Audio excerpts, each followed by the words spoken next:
Clay County School Board workshop meeting, May 29th, 2018, will come to order. I'd like to welcome you all. I don't know if we have any non-employees here, but you're welcome to be here. Mr. Davis is there somebody? Oh, one. Well, welcome. That's a personal welcome. Okay. Okay. Our workshop today is the draft agenda review for the regular meeting of June the 7th, and I'll turn it over to Mr. Davis. Okay, good morning, everyone. Thank you for being here. We have a packed house today. We'll start immediately with our recognitions. We'll have a recognition. Yes, ma'am. I forgot one thing. Let me note for the record that Ms. Gilhousen is absent today. Yes, ma'am. Okay. We'll start with recognition and awards. Recognition for the Clay Legislative Delegation, brought by Mrs. Condon. In addition, we have recognition for students with perfect attendance, and also recognition for the Rotary Science Fair selection for the state competition selections, and also Social Studies Teachers of the Year. Let me ask you this. Yep. On the Social Studies Teachers of the Year, are we going to do... Yes, ma'am. Kelly Watt and Christy Gomez, she'd like to recognize them for their work on the Yeah, board. absolutely. Okay. Absolutely. It was such a nice event the other day.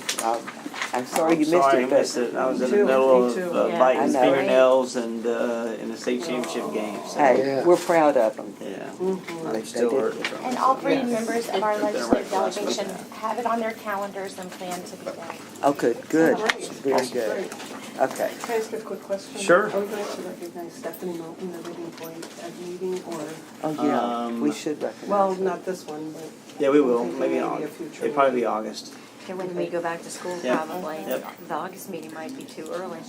If Yeah, it she's could on be August, vacation through September. the summer, Why so. wouldn't we recognize her now? We can reach out. Is she a 10-month or 11-month I employee? think she's a 10-month. She's a 10-month, but She it's a might week have the from now. summer I don't know off. if we wanted to add it at this point, or.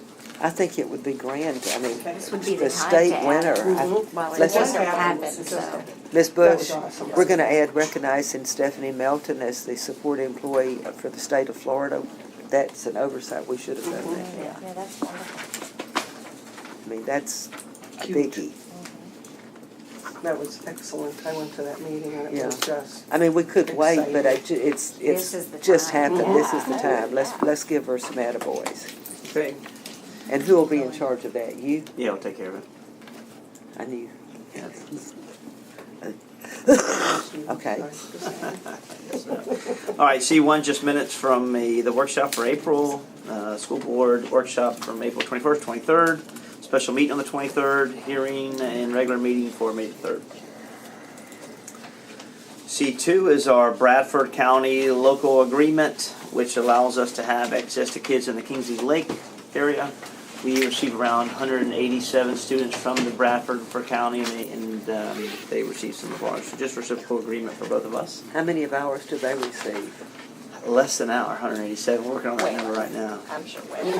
Yeah, way less. That's a question I asked too a couple days You know, ago. that goes way, way back. Yeah, Yeah. yes, ma'am. We'll continue to put it in effect. When See- roads were not 4-lane. That's, were they paid?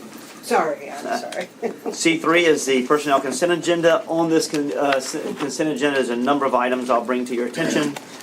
First one, admin reappointments will be brought to everyone under this umbrella as it has been in the past. It will be brought 48 hours prior to the board meeting. We will put all the names on there for admin appointments. In addition, we're bringing a couple of job descriptions for your review. The first one is the Dean of School Culture. This is not a position that we are seeking to add at the district level for schools. However, we've had principals talk about potentially bringing a Dean of School Culture that can really help with behaviors, really help looking at data analytics, have a better accessibility to have better relationships between students and also our teachers. And for any principal that has builds their master schedule and meets class size, they will have the option of bringing on board a Dean of School Culture. For this to take place, it has to go to multiple screening processes through the Chief of Secondary Education or myself and Dr. Stallman. We will look at, make certain they're in compliance before this can even become an option. This is really openly an option for two of our largest schools.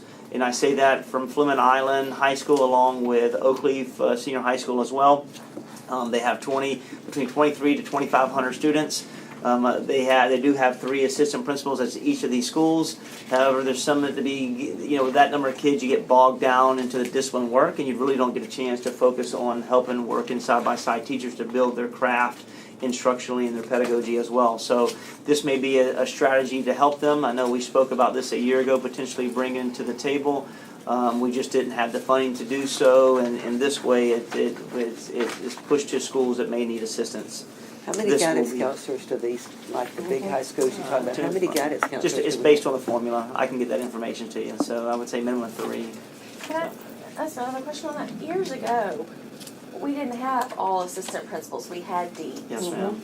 So what, I understand Yeah. logically what the difference is, but how would that, and I know you weren't here to know how that change came about, maybe Right. Ms. Studdard remembers, but what would be the reason to shift away from deans to handle discipline and assistant principals to handle other? Yeah, I would say that assistant principals won't take away all of their discipline of working with this school, but it's more just an extra support. We get, probably historically years ago, I could only, try to, make an educated guess of why they transitioned from dean of discipline or dean of schools, is because they wanted an assistant principal to become more involved in the day-to-day administrative decision-making opportunities and also work through instruction, whereas the deans probably didn't do instruction at all. So this is a point where APs have so much on their plates, and we know that, same way as teachers, and we're just trying to alleviate some of that work with discipline to have better focus on positive behaviors versus working from a reactive mode from discipline. It's hard to get in the classrooms and support teachers and help them when they need to model, and this would be an opportunity to alleviate some of that. Would this be in each high school? Only those who can prove to meet class size and be able to pick up the position. So this is not something we're going to add on top of it. Would be junior highs or? If I have an awesome master schedule in Becky Murphy. She does great work at Lake Asbury. So I'm just giving you an example. If she has the freedoms in her master schedule to do it, then she can bring it on board. She's a large school as well. These individuals will be under the umbrella of Teachers. Should They'll be on instructional aid, but not under the CCEA. Because we haven't even discussed that. We have no job description for such a person, and they're not part of our PERC, and they're not instructional. If they're not teaching, they're not instructional, they don't fall under us. From our side, it's a teaching position. So we'll figure out if you need any help with that. So And I think- currently, who's handling disciplines at those high schools now? Is one AP No, it's responsible for all multiple. disciplines? It's broken up between either grade level by alpha. It's broken up based on the leadership of the principal. So it's distributed. My only reservation, I want to do what's in the best interest of the kids, but my only reservation is where we are adding more admin type Yeah, people. and through the chair, this And is not an admin position. As I said, this is a teaching position. It's not a- It's not an admin position, teaching We were position. told that's not teaching, so It's not. I guess ad- we're gonna have to do our yeah. homework on this. Yeah, it's one. not an admin position, I can tell you that right now. Well, all you're asking this month, right, is to approve the job That's description. it. That's So There's it. no no allocation allocation. for it. No, ma'am. Right. I So we openly usually get the job not bringing any. description. We'll have I will plenty of not time. bring any allocations for this. Okay. So just We'll tell have They would plenty- have to qualify. That's correct. Then you'd have to bring Yeah. it back to us. Yeah, Yeah. we usually get the job description. And after actually, that, but- at the end of the day, yeah, they would have to adjust, we'd bring it back from adjustment, but they'd have to prove competence with their master schedule to hit class size before they even get a chance to. So you're saying they're not admin, and Ms. Piva's saying they're not teachers, so. Well, it sounds It's very not much an like a position. guidance counselor position. Tell you guidance that right In now, so many I'm not respects, concerned and with that's anything going else. to be in that same. And that's what that same I will have bandwidth. time to investigate, how many guidance counselors and things. We're Yeah, not I part don't of know how our this- PERC agreement, that's what I'm I'm just- saying. I'm just I couldn't leery about answer that. hiring. They couldn't be Yeah. part of my PERC. So maybe you guys need to have a conversation Yeah.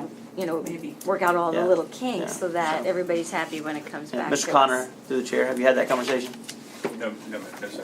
Yeah. It would be helpful with anything that is related to contracts for, all our staff, everybody listen up. It would be helpful if everybody, follows procedures so that we're not violating collective bargaining in any way at all before it's brought to the board. It would just be more helpful for us, so. Right, at this point though, it's not a collective bargaining It's issue, not, it's it's not just an a issue. job No. description, Yeah. right? That's Right. my But it could understanding. potentially Right. be. And that, once the job description, All the job descriptions, that's instructional, correct, goes through the through PERC. the perk, okay. And we go in front of the PERC and have those job descriptions. So you're adding a job description into my job descriptions that I'm supposed to put in front of PERC. That, I don't know any, Just, yeah, have the conversation for us, please. Okay, but we have time. Okay, so also you'll see an intern auditor position that was, Ms. Dr. Legucco, his staff are adding because it's part of their division, moving from a director 2 to a 1. In addition, you'll see that we're moving from Sprint. We've had, the board has approved 2 positions for Sprint. And previously, however, we're going to bring the board today with a new concept for professional development and with the University of North Florida, a new partnership. And we would like to change the name from Sprint facilitator to a resident clinical faculty, which means that this individual will be on site all day versus being in a part-time where they're at the school for 2 days a week and then 3 days a week at University of North Florida. So just this job description will remain the same, it's just a new title through University of North Florida. And in addition, you'll see that we are bringing today is a lead school safety officer. So this is a lead for school safety officers as well. So as you know, in Senate Bill 7026, the sheriff has the ability to determine whether or not he's going to approve the Guardian program. And he sent an email to me, I would say around a week ago, stating that we must have a school safety officer lead positions, I would say. So in order for him to approve it, my aspirations was to have that meeting prior to come today. We had a meeting scheduled for Friday. It got canceled. Their staff, something may have come up. So we're meeting today at 1:30 with staff to go over the school safety officer, school guardianship, along with the finalize of the contract that they've had for over a week now. So looking to finalize all this information. So how many of these lead? 3.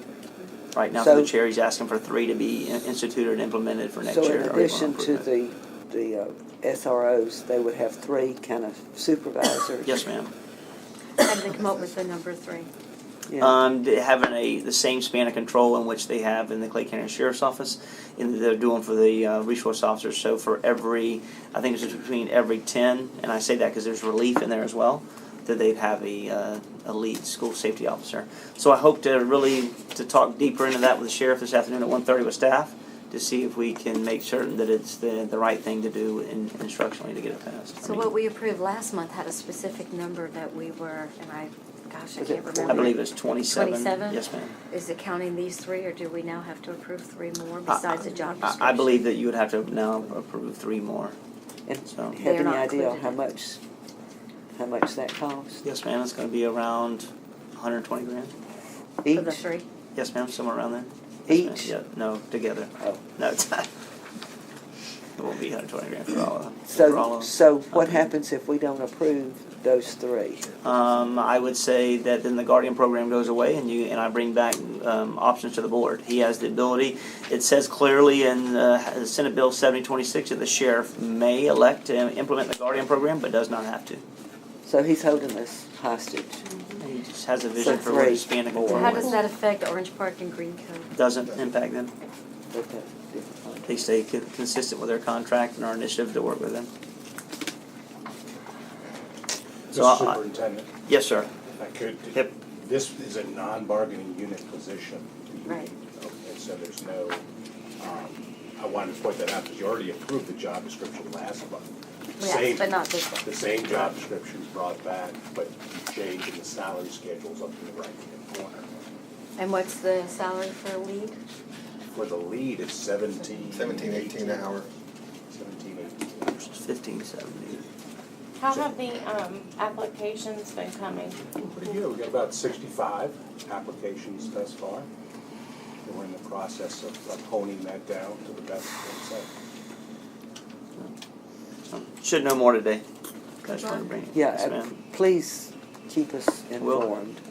Well, I hope to get it done today. I'm not leaving the room. We got to get it done today. I'm sure we can all work together. Yes, Oh, ma'am. absolutely. No ways. All right. C4 is renewal of the list of physicians and medical facilities authorized to conduct physical examinations, and this is for employees such as our bus drivers have to go through physical examinations for bus riders.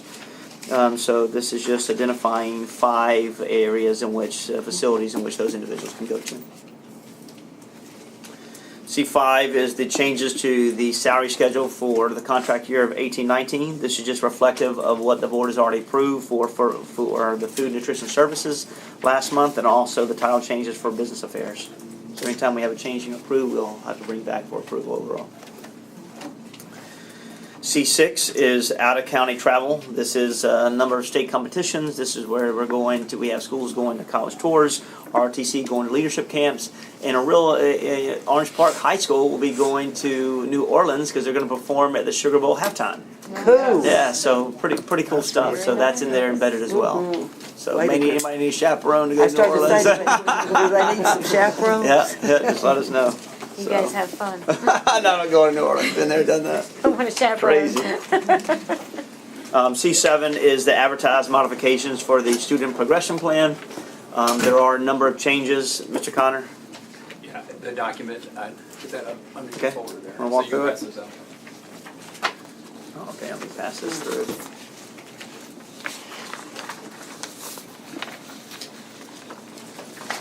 You got an extra? I'll get Yes, one ma'am. today. Yes, ma'am. Anybody else need one? I got it. Wanna walk through it, Terry? Okay, so we've made some major revisions to the student progression plan, also some minor ones. You'll see as you go throughout the document, the draft is posted there on the agenda item. So you'll have some time if you want to get real, get down deep and look at each section. But want to provide an overview and rationale for some of the revisions in the student progression plan. So we broke it up by section. So the first top section there is the introduction. You see the elementary section and then the secondary section. So as you go through the document, as you really look through over the next few days, if you see any specific or have any specific questions, please feel free to reach out to us and we'll definitely be able to explain more in detail. But as you look at the overall elementary section, we added a lot of new language regarding MTSS and our process there. So you'll see how, what our procedures are for problem solving, looking at tier 2 and tier 3 interventions in each step of that phase. So you'll see a lot of language in particularly MTSS, and that's for both elementary and secondary.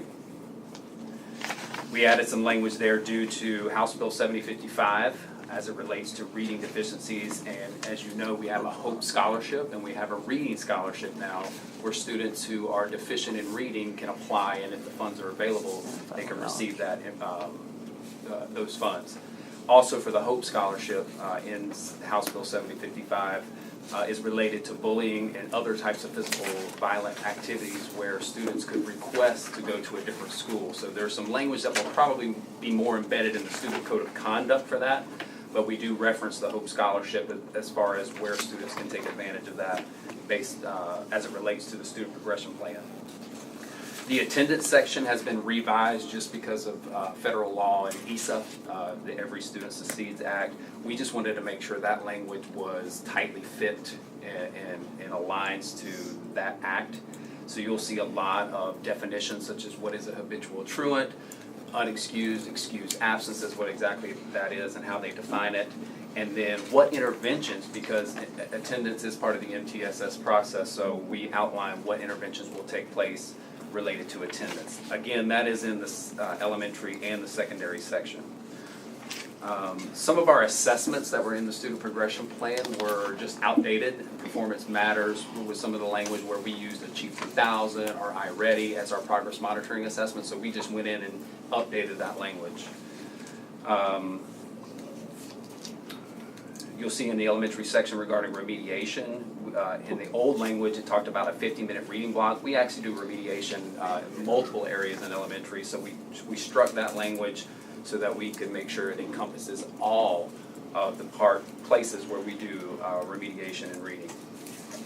We were more specific with our ELL language.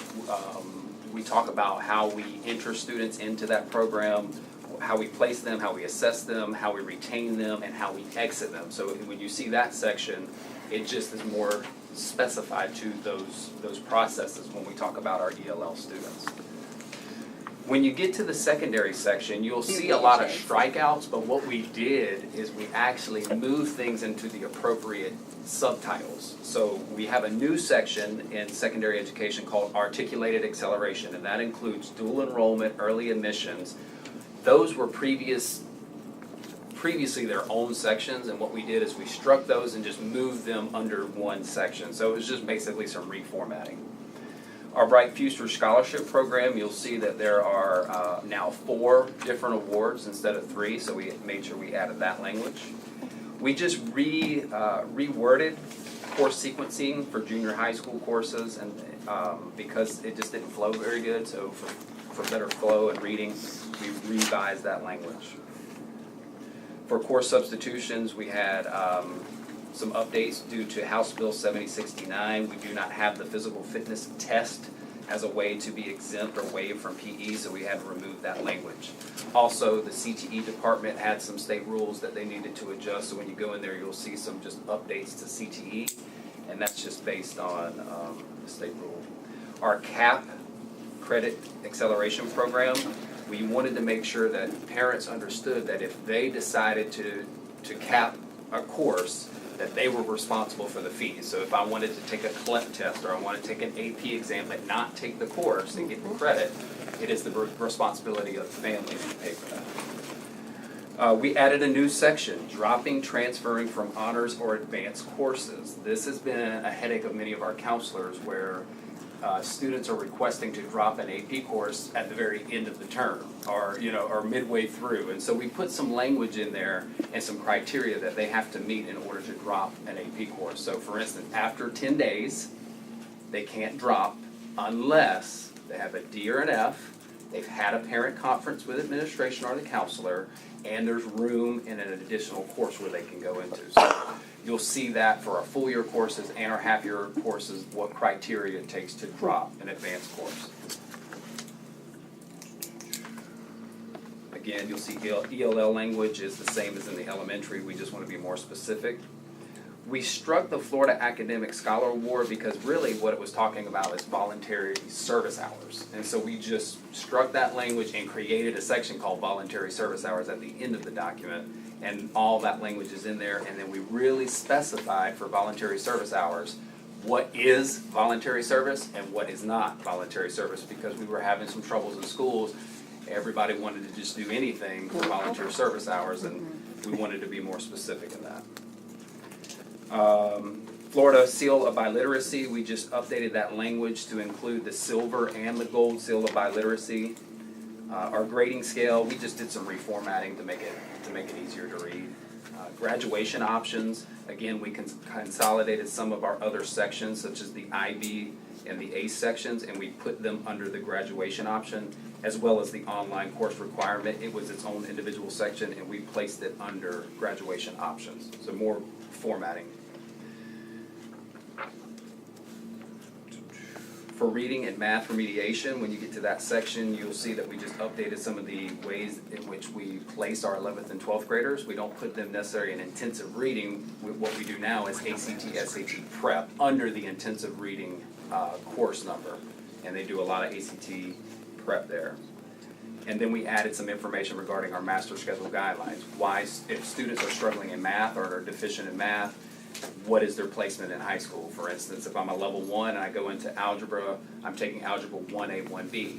If I finish that course with a level 1 or 2, then I go to LAM, because that's going to give me more time to remediate those algebra concepts before I go on to geometry. So you'll see some language in there about our master schedule guidelines. We added a new section here, and this is actually a situation that has occurred currently, a valedictorian and salutatorian recognition. We've had some individuals currently this year who have transferred schools under a pretense, but we believe it's become the valedictorian of that school. And so we wanted to make sure that if that happens, whether it's an out-of-county transfer or an in-county transfer, if you transfer schools within your senior year, You can be named co-valedictorian, but you would not be named the sole valedictorian, because we felt that the kids who have been at that school for 2, 3, 4 years were getting slighted by this person coming in their very last year or taking it. So it's not that they're not valedictorian, they can be named co-valedictorian. Same with salutatorian as well. So you can be named co-salutatorian. Mr. Connor, are they still doing valedictorian and salutatorian have they gone back to any of these, for instance, at Ridgeview? Because I know Ridgeview at one does point. cum laude, and Right, they do. okay. And actually, I'll be honest, Are there a any personal other high preference, schools I that actually have like run that. that route? So tradition kind of has ruled the day on what schools have decided to do. So if, we do leave it up to the schools if they want to do the top 10% magna Right. cum laude, which I know Ridgeview does that. And actually, I think that recognizes a lot more students in that realm. We've had this discussion with principals in the past, and they kind of like to stick with the valedictorian and salutatorian at most of those schools. And that's okay. We just wanted to make sure that we wasn't sliding our students, so we added that section. Yeah, I know there was an issue with this last year at Keystone because the valedictorian never attended a Clay County class for one day except for after sixth grade, except that senior year, and took one on-campus class. But it was dual enrolled from seventh grade on. That's just not right. And the one who was there Well- and worked hard the whole time was one like a half point behind or something. It was very close. That's sad. And he was really disappointed. So. Yeah. Thanks for. Thank you for putting this together. You're This is, welcome. And that last little, the very at the good. bottom there, there are other little minor changes, and most of those are grammatical changes. So if you have any questions as we post this, feel free to reach out. Before we move on, go ahead, Brenda.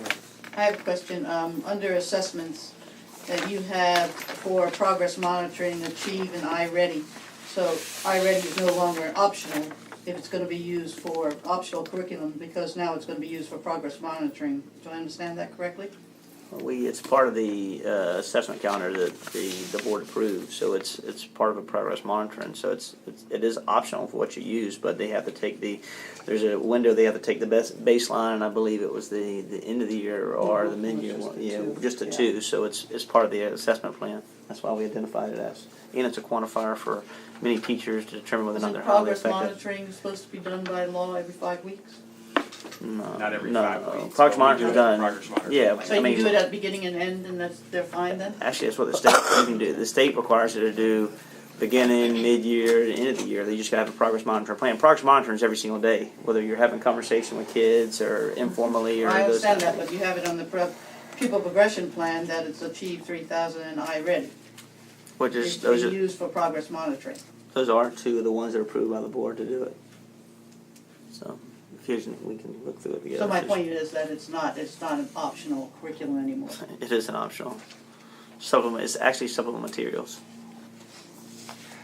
Thanks. I know you guys worked really hard on this, and I appreciate all that y'all worked. Again, we're just looking, Mr. Hunter, to have the board approve for advertisement, correct? That's correct. And then after the 21 days to act on the plan itself, right? So what we want to do is change that after 30 days to put after 21 days, which is the amount of time that you'll need to give. That'll give the public notice, 21 days. The board is meeting again on June 28th. Right. So we'll want to just change that to 21 days. Thank you. Okay, we'll have this as the board, if the board approves this, we will put this online and we'll publish. I know there was concerns last year how the parents know, so we'll use this document to be able to push them to where adjustments can be made and seen. Thank you, Scott. C8 is the YMCA license agreement for the use of properties. This is a 3-year, 2018 through 2020. This is for all 27 elementary schools in our district. That we now have added deliverables, which they've never had before, which makes certain that they have accountability for attendance, academics, behavior. So if this program, this initiative, which they do great things for us, we now just want to make certain that we run analytics to provide insight of how well the students who are attending the YMCA after-school program are doing fair to kids who do not, so that we can help them in order to evolve and get better. And we're implementing it at the new school? Yes, ma'am. Perfect, great. Principal changed her mind last week. You can. There's the superintendent, the incentive. You can. So the YMCA offered to give each school $500 as a one-time contribution to each school, as well as membership to the YMCA for the principal and assistant principal this year. So that was a little added. Very good. Is that allowed? I don't. It kind of feels like a bribe. Can they- Take the Y program and we'll give you free membership to your principal I and think you have AP. school board policy against I that. don't think that's allowed. Look, I don't know. No, seriously, First- I don't think that's offering it. allowed. first meeting here. I don't think we can do a The five- Past contract. contract review, Mr. Daggett is gonna probably. Well, the $500 to the I school didn't, was this is allowed. the first but I'm not hearing about membership. that. I don't think the Yeah. membership is allowed. Yeah, the 500 to the school. If they, I mean, at the end of the day, if they They want give to, if they want memberships to to raffle, Teacher if they of want the to Year raffle something finalists. off for a teacher of the Yeah, but year, that's teacher, can they do different. That's an that? award It's not for the teacher same of the as year. take I'm our sure. program and we'll give you a The membership. point is that is not, that's not part of this contract, right? No, that's first. Okay, so we can talk about it. Hysterical. They're- Hey, look, They are we're not waiving going to the jail for teachers to work out on the law. Or principals. Oh, sorry, news for me for principals, so. Let me get Mr. I went in Daggett. that conversation about principals, maybe for the record. but I- Okay, Mr. Daggett, you can research and see if that's legal. Yeah. You know, we Actually, don't want to I'd do rather do anything stuff for illegal. teachers. The anyways. contract is 100% legal. Yeah, thank you. All right, so we'll look into that. That's news to me. C9 is FLICA. It's just bringing a interlocal agreement between school board and the Department of Military Affairs. This is our FLICA move forward. They have 77% pass rate, around 150 students in their cohorts, and it's 5.5 months for residential phase in terms for helping students get on track. We had a big change to the financial amount that we contributed last year. We did. And they were able to, Yes, ma'am. very good. Not money. I'm glad. Yeah, Good, $400,000. very we saved. good, good on you. Good. Yes, ma'am. Thank you. C10 is the Professional Development School Partnership, which this is a new initiative we want to bring to Clay County. This is through the work of Katie Muller, working with the University of North Florida. This is a project that we would like to bring support facilitators and also work with interns in a cohort of schools, which is Grove Park, Orange Park Junior High School, and Orange Park High School. Within these three schools, it's an opportunity to develop the inquiry stance toward teaching by participating in inquiry investigations for interns. As I said earlier, no longer will interns be on site for 2 days and then be at University of North Florida for 3 days.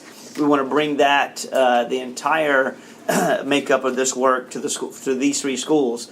That's where an intern will go work beside a teacher every single, for 2 or 3 days, and then the other 2 days they actually have course and classes on site with their facilitator, professional development facilitator, and they'll work in order to build their schools. So this is all about job embedded learning versus being isolated and half the time at schools, half the time at the University of North Florida. So a plug for us is that we got it instead of St. John's. So if St. John's is watching, it's 1 for the good guys. Katie Muller, anything you want to talk about this? It's so popular, the dean wrote me last week asking to discuss with you 2 more schools Yep. in the Orange Park area. Yep, and I think I sent back the other 2, SPJ and potentially Chair. I have a quick question regarding the internships. This doesn't exclude those students going to other schools for internships, No, we correct? we That in was my fact one just concern when I assigned saw this. interns all over the district, Yes. even out at Because those are awesome. Keystone Mhm. and some, Okay. no, all over. I just wanted to be sure that we were Right. still feeding the other schools, because Right. that's critical. Sorry. Through the chair. The teachers they volunteer to have an intern in this Orange Park High and Orange Park Junior High and Grove Park, so the teachers are asked if they want an intern. Absolutely. We don't want them having Yeah, we one don't if want- they don't want it. Yeah, we never Years want to when place you an want intern it, where the years teacher when you doesn't want to do don't. it. Yeah. I have a one Are you change. using that, I'm sorry, That's okay. are you using that word intern and support facilitator interchangeably? No, support facilitator is what's formerly a sprint specialist. I see. And Yeah, so thank you for the the description. university requested that we change this terminology from sprint to resident faculty. That's what it would be. So that's what Clinical it'll be. faculty. I gotta get Yeah. used to the word. Yes, ma'am. Okay.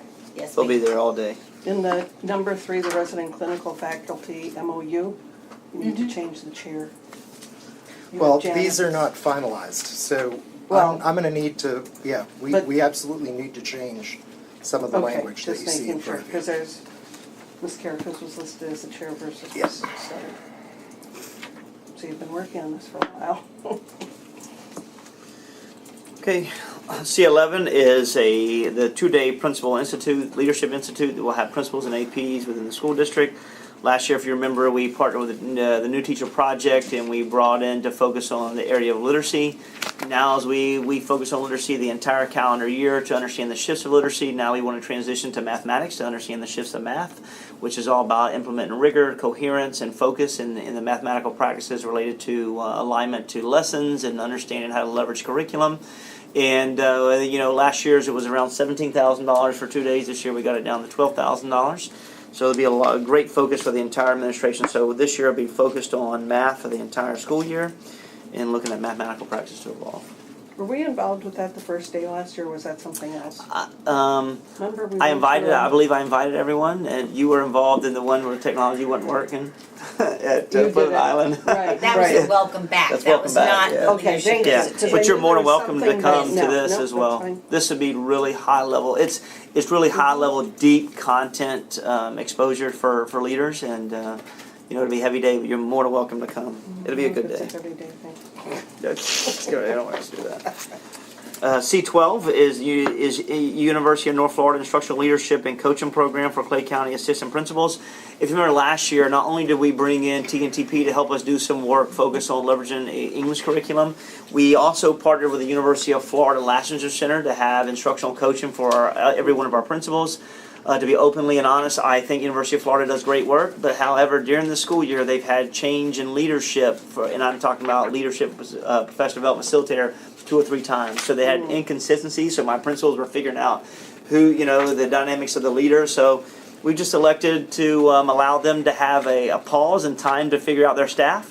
And the individual that actually ran the Lassiter Center has since transitioned to University of North Florida, and she was the nuts and the bolts of the work. So we're going to partner with the University of North Florida to make certain that assistant principals are exposed to the same work. So we're not working on the top down, but it also every assistant principal will work to receive a certification in instructional coaching. That means we're working side by side teachers versus from the top down approach. This is looking at collaboration, scaffold of work, job embedded professional development, along with having bite-sized actionable feedback to teachers to help them enhance their craft. C13 is the daily hours for teachers and students for 18-19. This has not changed, and this talks about professional development hours in PLC as well. Can I ask a related question, but not specifically on that? Sure. So, I know next year we go to all assessments have to be done within a month of the end of the school year. Yes, ma'am. And the testing window, and so I guess my question may not be able to be answered today, Yes, ma'am. but my question is, we're obviously a district who starts at least 5 days beyond when the state allows, that August 10th, when they can go, we can go back as early as August 10th. Yes, ma'am. And I've noticed that almost all the surrounding districts are out of school by 6-7 days prior to us. And I know you've tried to push testing back as far as you can, and next year it will be even further. I guess my question is, do we need to, at some point, have the calendar committee look at starting in line with everyone else so that the testing window doesn't short our kids by a week? Yes, ma'am. It's something we can look at for our calendar. We can definitely look and determine if there's a need to move it up, and then to make sure they have sufficient time to cover their standards and outlooks. I can have staff look at that. Are you talking about moving We used to be one of the it districts that always started the very first day that you could. a week and it was later to because of start our school? testing or grades or something. No. But I think everybody likes not starting August 8th I know that or 10th. Wait a minute, Well, what are you but what I'm talking? saying is, I'm not saying it's Yeah. a preference. I'm No, saying yeah. for student achievement and for teaching. Yeah. Are you the saying ability. start school a week earlier? Yeah, because you can, state law says August 10th, you cannot start before August 10th. Right. So, like, for instance, St. John's is out of school right now. They started August Yeah. 10th, So and they it's had so shorter far. breaks within the school year. So, So that obviously they had a week, at least a week more of teaching time, Instructional instructional time Instructional Yeah. prior for to that. their assessments, because our teachers are still teaching this week and next week. And so my question is, should we look at that so we don't short our teachers and students by as much as a 2-week window? And it's not just St. John's, you know, Putnam is Yeah. out, Alachua's out, I think Duval, I that- think is out this Friday. Yeah. Yeah. I Yes. think they're gonna go back in, because now that the window is May only, all these schools are, the talk of the counties are, we have to extend because we can't have them out this early, because they won't get their testing done. Okay, so So I that, think- and that was really more of what my question is, the Yeah. state, is it just your month? Is it your last month? Yeah, so I think that, so what I hear from the other counties is, oh my God, we're extending the school year because they've gotta now go back into June, because they need the whole month of May. They can get out this early because they were allowed testing, so you could start your testing that much Right. early. And- Now the law changed, you can only test the month of May, and they're freaking out. And I think we ought to have a look at that, Right. because I don't know how that's gonna affect us Sure. because of fitting all the tests that's And, required. and one of the things we do, through the chair, and thank you, Ms. Paiva, one of the things that I've done in the last 2 years in the testing cycle is that I have elected not to be a calibration school district. And the calibration school district means that schools, the state selects a number of schools for them to start the testing window on day one of the testing window, which is like early April. And I think it's unfair to teachers and kids, especially if you're going to have an Yes. evaluation for teachers and kids are going to have retention linked to They it. need So that. I've called the state for the last 2 years and I've told them our schools district is not doing it. So we'll look and see how that plays as well. We will Because they don't continue even not to know be how a it's gonna calibration play, school. because we don't even know Is if there a we fit all benefit these to being tests in one May. or not being one? No. Is there a Well, disadvantage? I think by The the time, disadvantage Why of does anybody do it? I know, because they don't believe, superintendents don't pay attention and say that, no, we're not gonna do it. And the disadvantage is kids have to take an assessment. They may not have been exposed to standards at that Right. time of remediation. It's Right. not fair to teachers either. It Well- was terrible when we did Yeah. Calvert. Well- And I think I think we're gonna see scores reflective this year, and I know it's hard to schedule all this testing. Yes, ma'am. But I know from different schools, so it's not just one school, but I've heard from parents where their kid took all their assessments in 1 week. So you had 2 days of FSA and then 2 days of EOC. So you have 4 days Yeah. of testing in 1 week, and these kids are not doing their best work. They're feeling burned out. And so I know these testing coordinators that it's hard to schedule, but if they can figure out a way to break that up, we'll get Right. better results from the kids, which is reflective Yes, for the ma'am. teachers. And so it all plays into Right. why it's best. I agree. With the Well- law changing and it all being in May now, it's gonna be, I'm gonna tell you, you talked about burnout. Yeah. I don't even know how it Right. fits. well, I think by the time the calendar committee gets together, we'll have all this information. Because, on paper, it would be easier to start earlier because we're trying to get the same amount of days in the first semester and the second semester, and it's crazy with Thanksgiving and Right. Christmas, and so we work with that. But if all the testing's done, there's a lot of pieces that are going to have to come into play Right. before the calendar committee Yep. can really do their work. I mean, and through the chair, one thing we will probably have to do a better job of this year is that we'll probably have meetings in January with test coordinators in schools to make sure what, Ms. Condon speaks about, we Right. just don't pack it in because we're gonna have 30 days to get it done. So Right. we're gonna have to be looking at implementation plans, testing plans, support plans, and what we have to do with the district to go help as well, so that we're up and running for 30 days, so kids aren't mentally exhausted, because my daughter was one of those as well. Yeah. Mhm. Yeah. Those were approved by teachers as well, right? This Yes, is just a ma'am. repeat from this year? Repeat, Got it, yes. right. And we need to make sure we don't have, 3 or 4 Fridays off in a row. Yeah. Again, that wasn't a good idea. All right. It was 3 or 4 The Fridays in a calendar's already row. been set for next year. For next Right, year. yeah. Well, we Right. do the calendar and then we Yeah, do 2 years, ma'am. like a Yeah. proposed calendar, but we can still Yes, ma'am. We can Move with it. adjust. adjust it. Yes, ma'am. C14, St. John's Country Day. They want to, they're asking us to use their Title IIA grant funding. This is a pass-through funding for bullying, buy-in communication commitments, which is managed change. I never heard of this training. We're required to Yeah, get we have to give it to them. How much is it? $6,500. C15 is advertisement for the 1819 Code of Conduct for moving forward, Mr. Professor. Right, you will get a summary and a red line version after I meet with Ms. Paiva and CCEA today.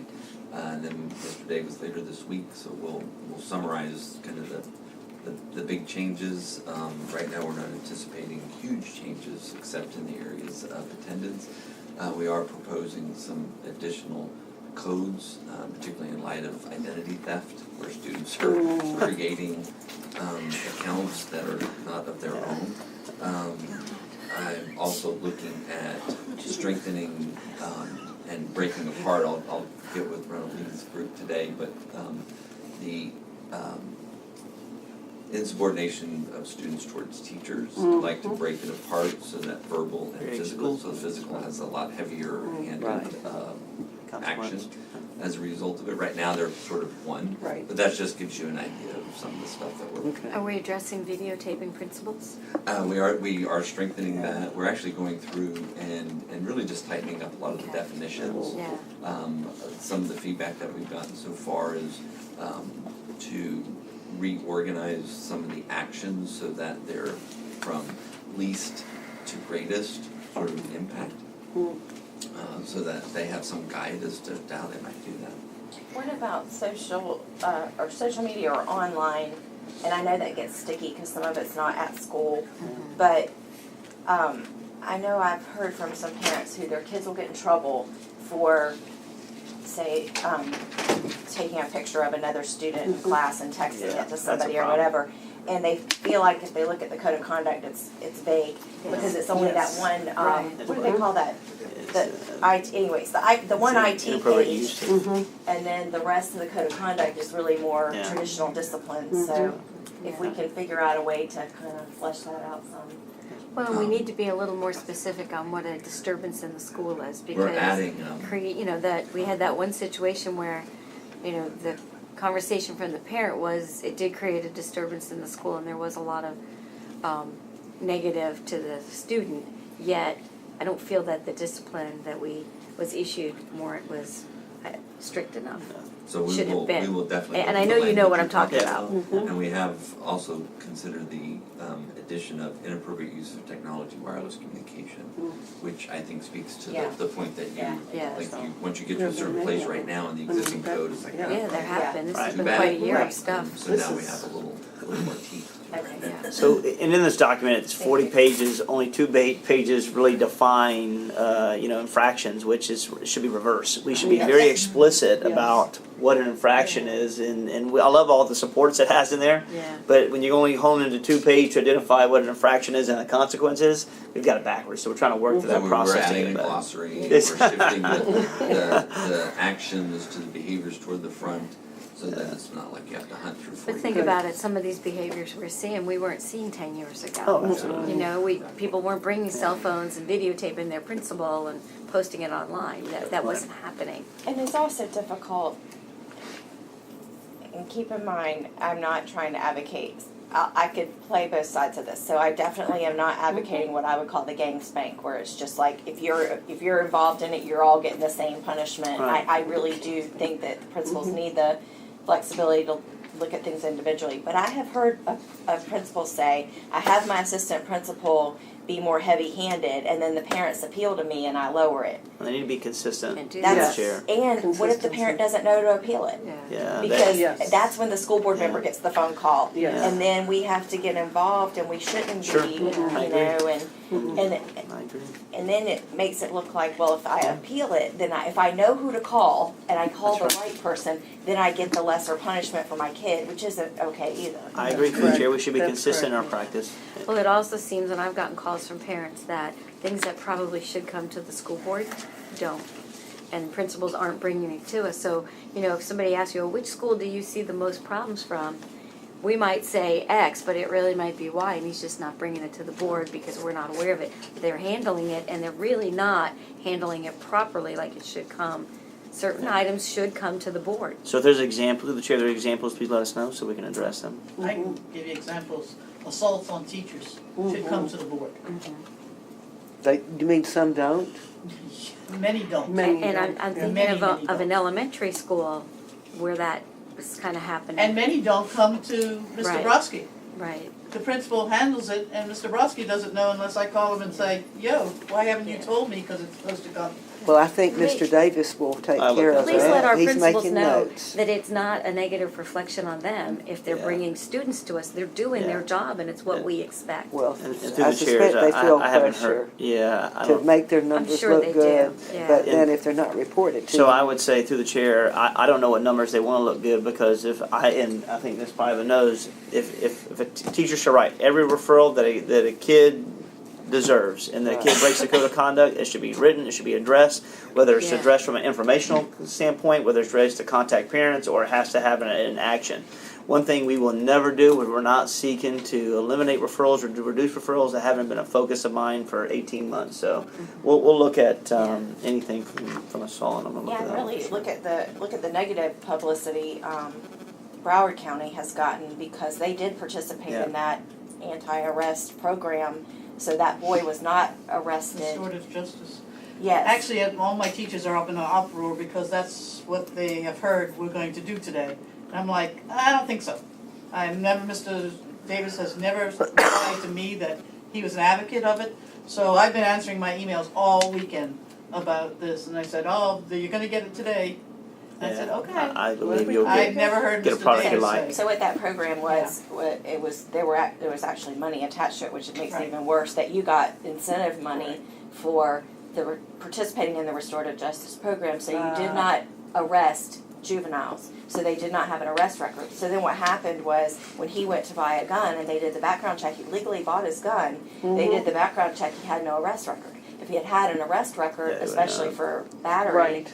on a school board employee, he would not have gotten Right. to that And, arrest. and to your point through the chair, and to everyone's point as well, I mean, I'm not in the role of being a law enforcer. I will allow the Clay County Sheriff's Office to determine when they need to hire. We're not Right. going to, my job is to stop the school to prison pipeline to help kids have a better sense of hope. But at the end of the day, if they break the law, then the They Clay break the County law. Sheriff's Office will have to address them Right. formally, especially if they touch teachers. So, Or any school board employee. Yeah. Mhm. And they have processes to adjudicate those things. Yes, ma'am. that sure don't. yep. Right, you'll be happy what you see today, by the way. C16 is Intel Math Professional Development. This is our 10th cohort. It is paid through DODEA funding. This will be the last cohort that's paid through DODEA funding. We've sought after another $1.25 million DODEA grant. We are hopes that we'll be able to obtain this. But at this time, this will be the last cohort. It's 30 participants as well. We've trained up to 243 individuals in Intel Math, and they've come. We've seen great stride between the pre-assessment and a post-assessment of a teacher after this significant training, from starting at a 51% to in and at an average of a 75. So, just excited to continue to offer deepen the conceptual knowledge of mathematics through this professional development. Is STEM 2 Hub involved with the Intel Math as well, with us at all, or just? They're involved, The continue to other partner. counties.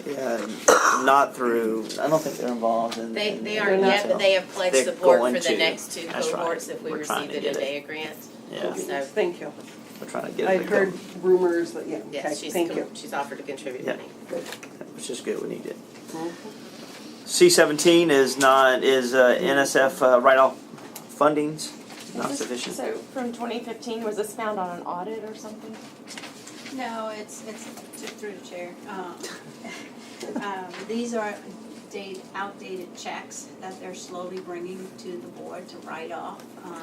We've got some that's back in 2014. We've noticed the principals, we've noticed the internal accounts folks to start bringing those checks. We need to bring it up to date. They have taken steps to try to collect many times, but this is the last resort where we have to. But 14 and 15, Wow.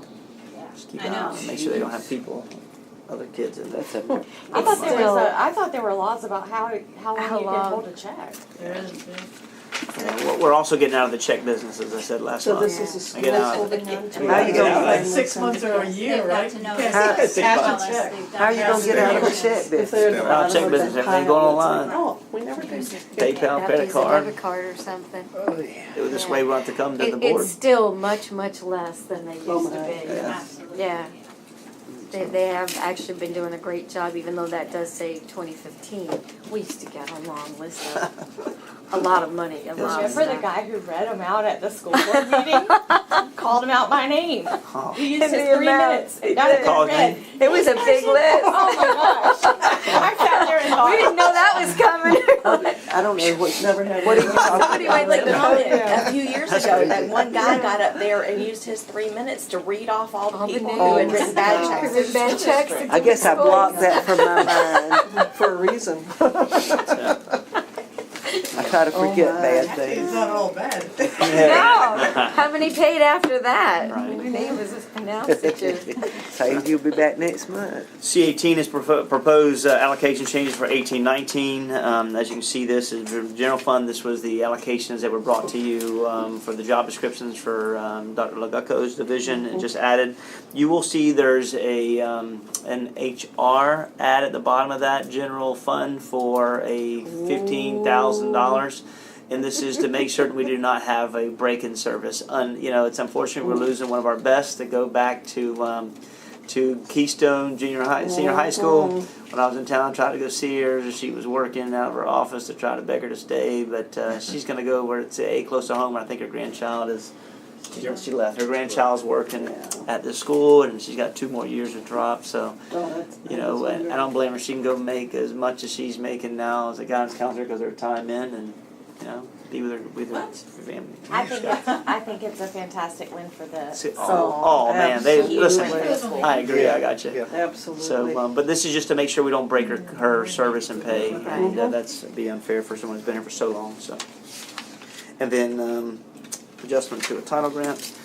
C19 is the district property casualty active assailant insurance renewal through, and this is submitted by Gallagher. This is, as you can see, from 17-18, it's increased by $50,000. There'll be, but it's still less than 15-16. Go ahead. Through the chair. Yes.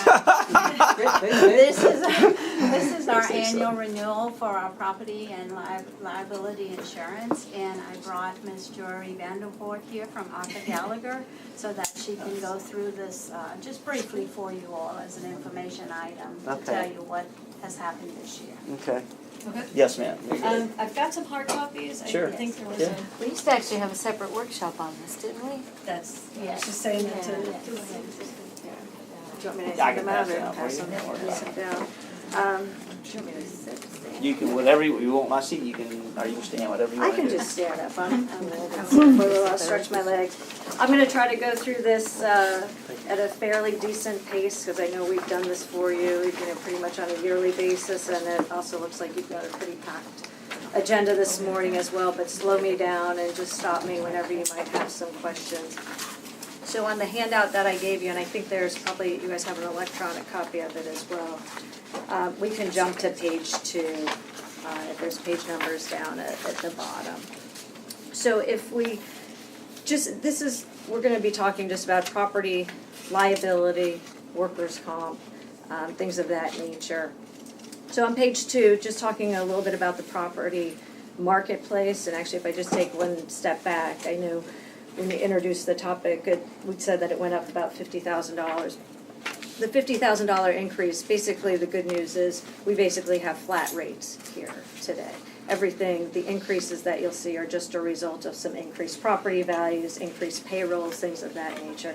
But the overall rates that we've been able to negotiate are very positive and very favorable for the district. If you think about it from a property standpoint, and that's one of your largest items on this renewal, the property insurance or the property marketplace, for a number of years we've been seeing the rates decrease. The district itself has been able to actually buy some additional coverage over the last couple of years while still maintaining and even reducing premiums.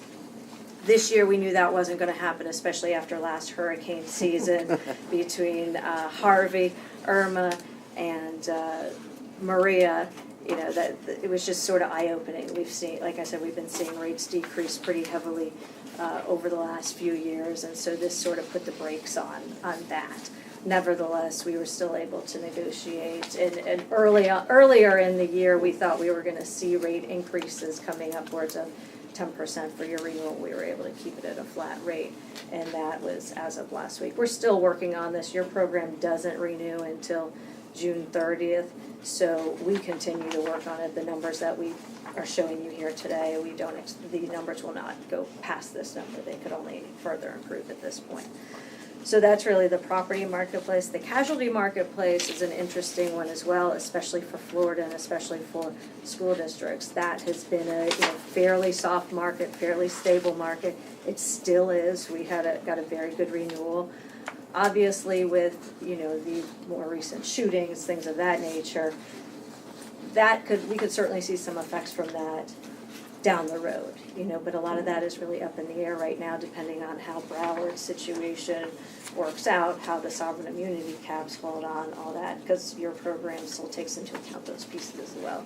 Right now, the underwriters aren't freaking out about it, so it just remains to be seen how, I would say, how the sovereign immunity piece plays out. So that's, sort of, we'll be, stay tuned on that one. We'll be back at next to talk about that. The excess workers' comp marketplace, that has been a tough market for a number of years. Mostly because if you think about it, workers' comp claims, you could have a claim that happened 20 years ago, and the way the laws are written, and I don't want to educate our injured workers, but those claims stay open until we can essentially get them to agree to close it or they pass away. So in addition to the long tail of the workers' comp claim, you also have where 20 years ago, an insurance company charged a certain amount of premium. Well, they never anticipated the cost of the prescription drugs, the types of treatments that are available now. People are living longer lifestyles. So, all those pieces have made the workers' comp market a difficult one over the years. But I can tell you this year we actually had a very good renewal. We had some competition. Slight difference in the two rates between two of the carriers, but the one carrier that you've been with for a number of years has proven to be very stable for you over those hard and soft market cycles. And then cyber risk. Cyber risk is one of those emerging coverages. Everybody seems to be increasing the limits. Again, we got some very good renewals for you on that. We'll keep moving along onto page 3. We'll just focus more on the box in the middle.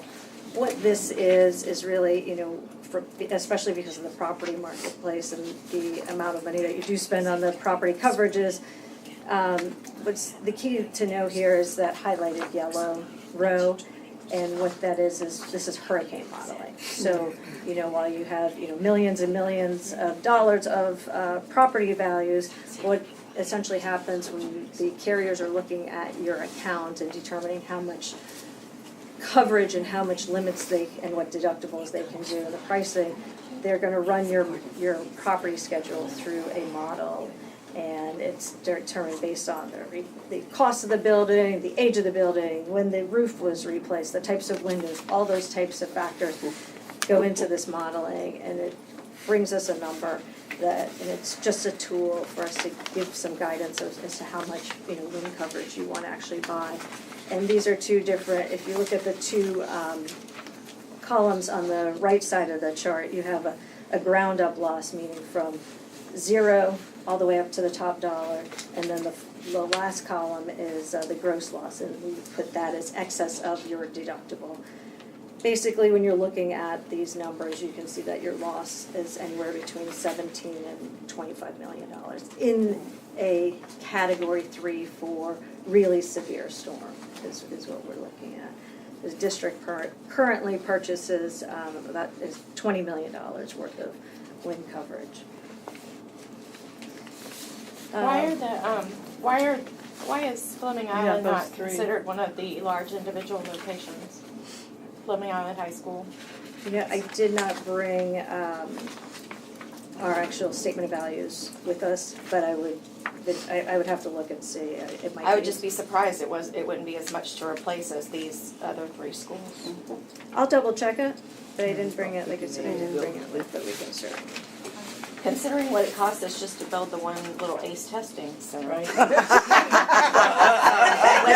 Mr. Connell, that was not. 5 times. I haven't brought it to the board in a while. We've missed it. I don't wanna bring it back ever again. That was not an insult, Mr. Howard. I will double check this, and if it should be, I can put it on there, or, certainly either we'll report back or we'll put it on for your board item to update that piece of it.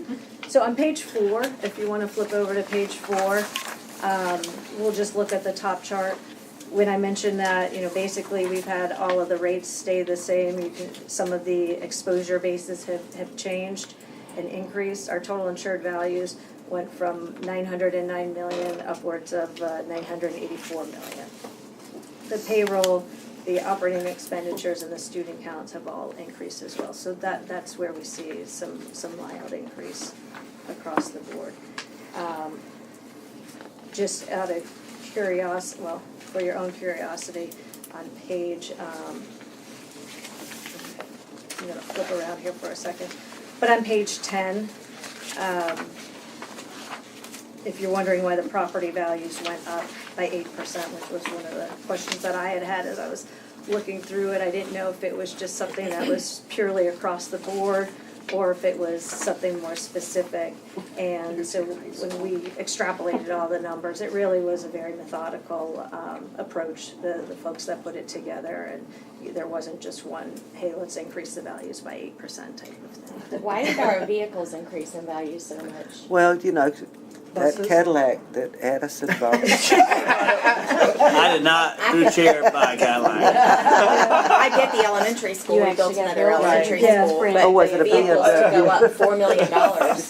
We've added more vehicles this year. I believe we bought more buses, we bought Oh, yeah, more bought vehicles, buses. we bought additional vehicles, so that increased our Total, number yeah, another of 18. vehicles. That's a lot. Yeah. $4 million is a lot. I mean, that's a 13% increase. We went up 14% only because of adding the new elementary school. And- Well, and- the buses, 11%. remember, Can I ask, the administration building, it says it's mine 48%, I painted it. It's, Yeah, right. It's gotta come up now. Betsy, And it dropped. Well, that actually, it's not lost money. the administration rotting away. just, they actually went down. number Yeah, I of know. vehicles, buses. I was like, I painted it, why can't I go back up? We don't want to grow up. Wear something. So, we're gonna, Way down. What is seats and scoreboard? So our bleachers or scoreboards? Bleachers. Why they go down? scoreboards. Because they're older. Old, Huh?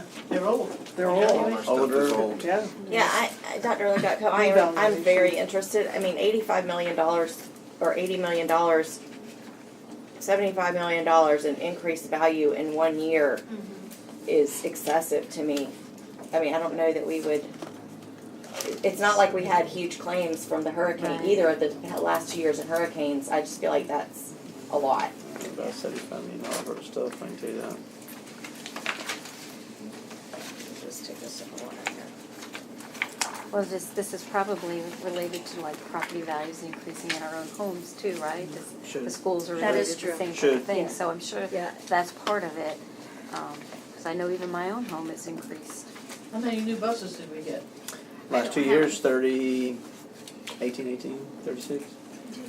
I'll have to get you the exact figure, That's but I a know that bunch. we retrofitted, It's good. 28 additional with AC as well, so. but- And this is talking about the new school too, isn't it? Right, That's but that's just the incorporated, that's in- elementary. Yeah, That's that's the total incorporated. cost. But the of high That school is went up complete. 11%. But then we had I guess the high school went up because of the Fleming Allen. the ACE room. It's just And the costing new us more and culinary more. arts areas and the new parking lot over at Keystone. No, that hasn't been It done. made an That's impression elementary. on us every Oh, that's month. true, that's true. And that hasn't been done. Okay, let's get back so we can All right, move along. I'm gonna jump back to page 7, spend a few minutes on that, and then we'll flip to the end and just look at the prices. I will promise not to go through this entire document. Thank you. I always like to go through this. This is the way that I keep track of every single one of my clients. Pictures are far better to look at than just a bunch of numbers on a page. This is how your program is currently structured, and a color-coded illustration of it. So I start from the left of it at the bottom, or actually we'll start on the left and we'll work to the right. So we basically, on the left, we have 1, 2, 3, 5 different towers. We have, at the top of each tower, we're gonna talk about which line of coverage it is. So on the far left-hand side of this document, we have the property coverage. At the bottom of the columns, we have the yellow boxes. Those are the district's self-insured retentions. Above that are the different insurance carriers that are on the are on the district's insurance program. So unlike your homeowners where you have just, one insurance company that provides all the coverage with, almost $1 billion of property values, you see we have to use a number of different carriers providing us different limits. It almost becomes somewhat of a jigsaw puzzle sometimes, trying to get all the different carriers to sign on to it. There is a more thorough description of the property program on the next page, but I won't go through that. But essentially, what you have here is about $20 million of wind coverage, and for fire or a non-named windstorm, you have $51 million of values, or $51 million worth of coverage. If we go to the next column, this is your general liability and your auto liability. So you have $100,000. General liability meaning slips and falls, things of that nature. Auto liability, fairly self-explanatory. We have $100,000 self-insured retention. We have $900,000 excess of that. 900 plus 100 gets us to the million. Then above that, we have some out-of-state liability coverage. That's the reason that was put into place, is because you were even talking earlier about it, exactly going to New Orleans, where the people go out of state for different field trips. And so sometimes different areas that they're going to, we have the buses going out of state, vehicles of that nature. That was our main concern. The next column is the school leaders' Arizona mission. It also includes harassment, wrongful termination, things of that nature. We have $100,000 self-insured retention, $900,000 above that. The next column is our workers' compensation, teachers, employees, anybody gets hurt. We have a $250,000 retention. We then buy what we call a buffer layer of $250,000. That brings us to $500,000, and then we have this final policy that sits on top of the $500,000. And then we have the crime coverage. Let me back up for 1 second. If you see, I've color-coded it, and so all the blue boxes are all one carrier. That's your school board package, and they provide what we're calling the primary layer of coverage, and then we piece together additional policies on top of that. One of the benefits of this program, in addition to the flexibility of it, but because this is a package and because of the blue boxes, if there's a loss, let's say the roof collapses on us right now, we would have a number of lines of coverage. We have a property loss, we have a workers' compensation loss. I guess I'm the only person from the public, so I'm the public that's in here. So you have a third-party liability loss. Those are 3 different coverages that are affected.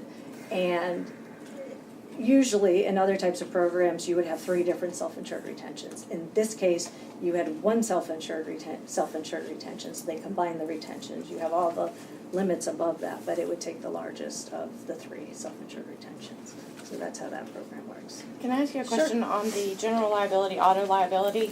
So if I'm reading it, so I want you to tell me if I'm reading it correctly. So if we have a school bus of children that go 2 hours south to Orlando for a field trip, or go 2 hours north to Georgia for a field trip, there's more coverage if they're in an accident in Georgia. Because you have sovereign immunity in the state of Florida, so there's different laws. When you pass over into Georgia, there's different laws, so that's to give you the extra additional coverage. You don't have the protection of sovereign immunity when you leave the boundaries of Florida. Okay. But we're still gonna get sued. We're gonna get sued because they will still sue, even in the event of sovereign immunity. How much is sovereign? I'll put a footnote on that statement, okay? So when we're talking about a car accident out of our state, there are changes to sovereign immunity. Basically, hopefully, you're given the same sovereign immunity as a public school district, say in Georgia, okay? But when it comes to sovereign immunity for other type of liabilities, I believe that you're entitled to the same immunity caps that you would have here in Florida. I'm just kind of footnoting it. For the record. Can I ask a question on workman's comp? Teachers work many more hours outside of their 7.5 hour days. Are they covered? If they're in the classroom at 11 o'clock at night and get hit by Yeah, they're on a bookshelf, do they get covered for workman's comp? If it's on school property, on school property, It yeah. doesn't matter their hours? Okay, thank They're you. on school. They're- But if they get hit like that bookshelf at home doing schoolwork, no. Okay, thank you. So those are all of our package lines that sort of, work, they all work together. They're What not if they're planning from home Nope. on a planning day? On a planning day. It's in That's, contract. but it's up to the teacher as to where they want to. That's a good point. I bet you we'd lose it. Virtual planning days. in the Virtual contract. planning? I administered our workers' comp program at my last employer, I bet you we'd lose it. They can plan But on anywhere. that, on the one that you're asking about, if they're at school at 11 o'clock at night, if they didn't have their supervisor's permission to be there, then, Yeah, it's all about scope of official duties. yeah. Yeah. Oh, so now we get there. I'm just saying. They get, each case usually has to stand on its own based on, historical case law. So, because teachers are under the assumption that they're not, because we've had, before my time, them denied, because of exactly what Ms. Condon just said. We have keys to the school, we go to the school on weekends to do work, and we get hurt. Are we covered or are we not covered? I would think you should be. I think you should be. If you're within the scope of your official duties, you're covered, just put it Okay, that so way. you're It there is doing your taken by lesson plans, case that's by part of your case. That's official part of my duties. duties. But now what I'm about my if you're at school doing home? work. Okay. See, it all goes back to What about if you're at home? who's in charge of that What? school, it's What the if the principal. teacher's at home on virtual Expectations of the planning? teacher. Cause then you start We shouldn't have getting anybody into- working at 11 o'clock at I night. just want somebody else, because I get these questions all the time. All right, So do we. And they We- get we carpal can- tunnel because they're using their mouse. if any of us have any questions, let's That's talk, probably something. we Talk can offline. inquire. We're not gonna solve this All right, today. let's go. Yeah, Right. Nor do Okay. we want to No. educate on right, Yeah. exactly. on how Yeah. to file a claim, so Yeah. certainly. We can inquire about They're that. smart enough. Which is probably why you had this by way of a workshop in the past. Was that? Yes. More to cover? I'm gonna skip that one, that's just a more detailed, page 8 I'm gonna skip because that's just a more detailed explanation of the property coverage. I'm gonna go ahead and skip back to the last page, because I know you guys got a packed agenda and, ask your questions away. So we'll look at, so the last page is page 14. And I saw that you jumped back in. Couldn't stand it any longer. So, when we were looking at that colored chart and I pointed out the blue boxes, that's the school board package, and you can see that we increased by about $5,000. That's actually, if you think about it, it's really more of a rate reduction considering the package holds the property values and all those other exposures that increase. So we basically had that as a flat renewal. The excess property, that is where we had the about 8% increase on the property values. The excess workers' comp, the rate was basically the same. We have two options. The one per expiring, which is actually what we're recommending. We're still working on that, so we think we can get that number down a little bit more. But we did have a second option for your excess workers' comp. As you can see, it's a little bit cheaper than option one. But what I had mentioned when we were talking about the excess work comp carriers, so the carrier that's been on your program is the one that we're recommending. Through those other hard market cycles, they were able to hold their rates fairly stable when in comparison to the rest of the marketplace. This carrier that has provided a good quote has looked at the account in years past and has not provided a real aggressive quote, has typically been higher or not been able to compete or not been interested in competing. So from that standpoint, it's still our recommendation to stay with your carrier. Like I said, we're still working on it. We have about 30 more days to see if we can get the other one down further, but we certainly wouldn't, the number certainly won't go higher than that. The boiler and machinery, the only change in that price is the change in the values, because they also use the property values for boiler machinery. The storage tank, the slight change in premium was a result of the tanks themselves increase in age, and so then they become more, they expect they could be more problematic, so the rates change as the tanks age.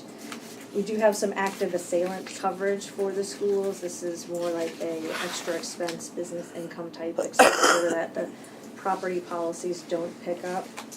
That actually stayed the same, which was very welcome considering the current environment. The student accident, that basically stayed the same, and the cyber risk as well.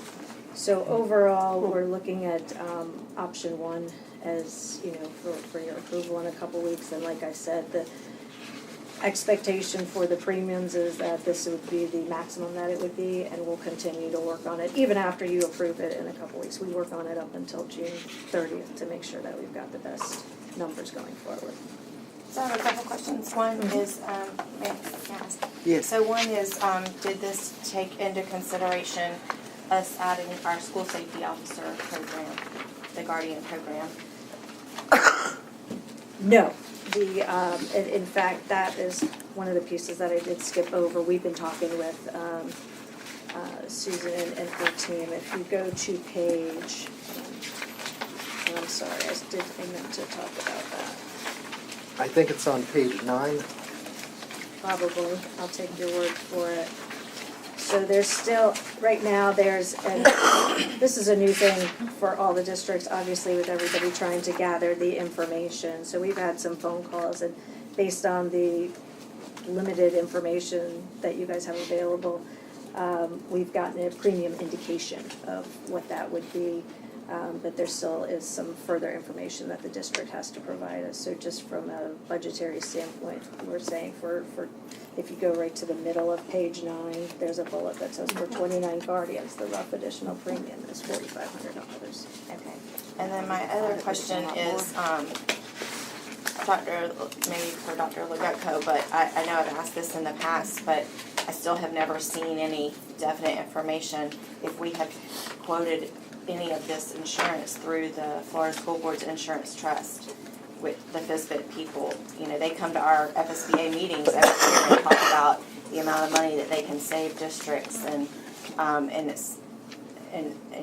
so I just, my 4 years I've been on the board, we've gotten a renewal every year, but it doesn't feel like we go out and look at where we could possibly save money. I skipped over pages 5 and 6, which are all the markets that we have gone to, and we've extensively marketed that for you. Yeah, but they're not on there, and so the FSBIT. No, but typically, so they're a pool program, and we used to handle all their insurance. For your size, typically what happens in a pool program, you would become the larger of all the districts in there. That sometimes can make you subsidizing other folks' loss, but maybe, but St. John's uses them, a lot of other districts. When I look at the districts that y'all cover, except for Miami-Dade, they're all small. So, and Duval, but. well, these are all the ones that are just in your general area. I didn't put together our whole Florida client list, but these, with the exception of. I just feel like with taxpayer dollars, it's important to look at all areas we could save money. If it's, I've asked several times and no one has an appetite, so I just want to save money with taxpayer dollars. And I feel like that's our responsibility. I believe we did. Madam Chair, I just have 3 or 4 generic questions for everyone here to hear, if I may. On page 4, where you've listed total incurred loss experience, those amounts, those are only amounts paid by us out of self-insured retention, or that's the total, That's paid the by total. us and sometimes an insurer? The second part, yeah. Okay. It's the self-insured retention plus the insurance carriers there. And for page 7, this chart, which is helpful, basically the yellow at the bottom sets forth our self-insured retention and what it is that we pay first, essentially, right? Yes, That, the numbers there, for instance, on property where it says 100,000, we have much more than 100,000 in self-insured retention, I'm assuming. But what you're saying is you would pay out the first 100 and then you'd get into potential coverage by Lloyd's of London and so on and so forth, correct? correct. Okay, just so we all understand that. And then for the Guardian thing, so what you're saying is that Britt has indicated that they're willing to cover, they're not quite there yet, right? Or are they there? They're there to cover it. There'll be, that won't be an issue. Making sure that they charge the appropriate premium for that is what they need more Okay, the information. $4,500 is up in the air? The issue of can you cover it or not, that's not an issue. Right, and that, where it's, the Coach Aaron Feist Guardian Program paragraph, the last sentence there, this coverage will be provided with a $700,000 limit. Are we missing the word in excess of? In other words, Yeah. they'll provide 700,000 Excess of the 300. above the 300. Correct, So we would be kicking in, if you will. yes. The first 300. That's a lot. Especially considering we kick in 100 on everything Yeah. else other than Yeah. the workers' comp at 250. Again, I'm just asking these questions just to have a shared understanding of what we're looking at. And then finally, on page 11, where we're talking about cyber risk, at the very bottom of that table, it says legal services, computer expert, PR, crisis management, so on and so forth. What is the PR? Is that public relations, public yeah. record? Public relations. Public relations, okay. All right, thank you. Okay. Any questions that you have, ladies? You've got plenty of time to research. Thank you so much. Thank you, ma'am. Thank you. Thanks. How did I get back out of this? Oh my, there it is. I thought it should Okay, yours go out too. What were we on? C20. 19, Yeah, okay. we're going to C20. C20 is a monthly financial report for February. Getting these back up and rolling. C21 is deletion of certain items report. Here you'll see the bulk of the money is $1.7 million is basically the majority of buses that we are deleting and they will go out for sale. And then $29,000 would be for equipment within the school district. C22 is a agreement for renewal. This is for bids. This is for countywide civil engineering along with our countywide architectural. This is the last year for the final renewal. We will go out for bid in 1920.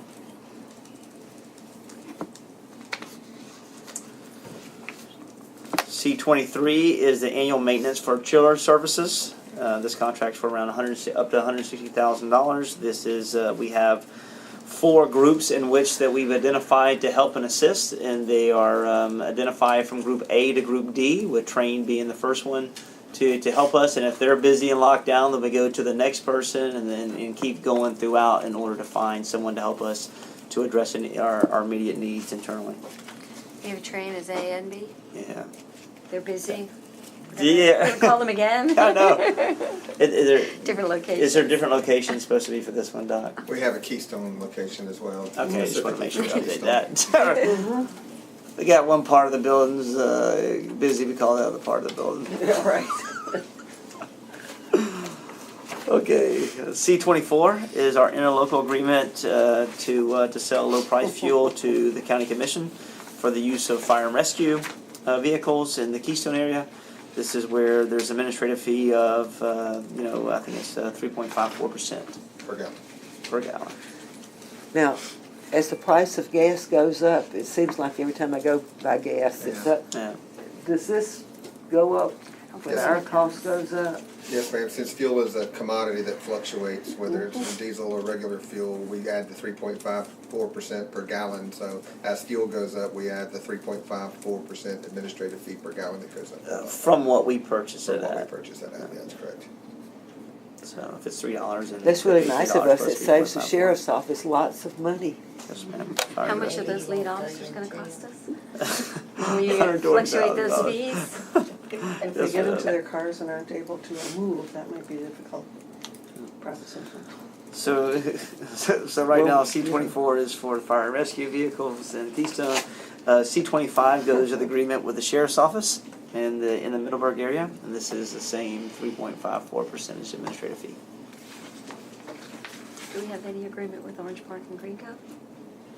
No, they I haven't don't think asked. I've ever seen that. C-26 is Clay County Utility Authority grant to grant them easement and temporary easement for the Middleburg Transportation Facility. So here, this is all about the First Coast Beltway, so they're trying to get ahead of relocating the water waste and the water main in advance, so they'll have access until April of 2019.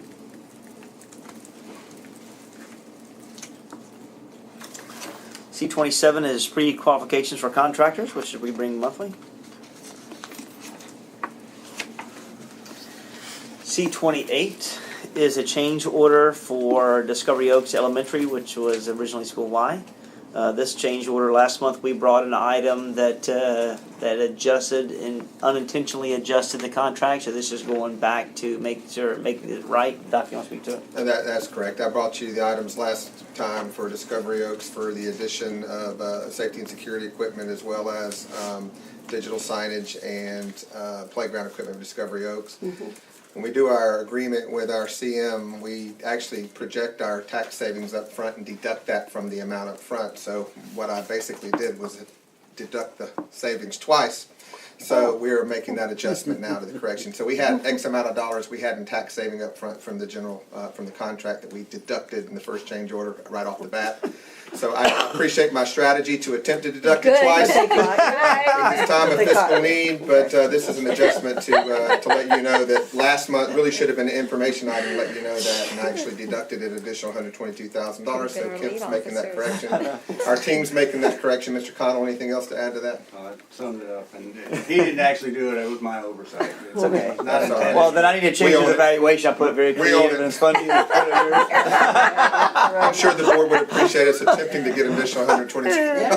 Hey, we like that. Yes. Keep up the good work. Thank you. Y'all do good work. Thank you. You're doing, actually, it looks great, so. Yeah, we're making great progress on Awesome. that, and just through the chair, Mr. Superintendent, the First Coast Expressway is going to significantly impact our community, especially the Green Cove community. If you've been through the Shands Bridge lately, you'll see that they're doing the soil testing for the bridge. The new Shands Bridge is supposed to be completed in 2023. That's going to significantly impact our communities, and I suggested to the superintendent that maybe we should look at an informational workshop and to show you what's going to happen with the proposed planning and how that First Coast Expressway is going to impact our community over the next decade.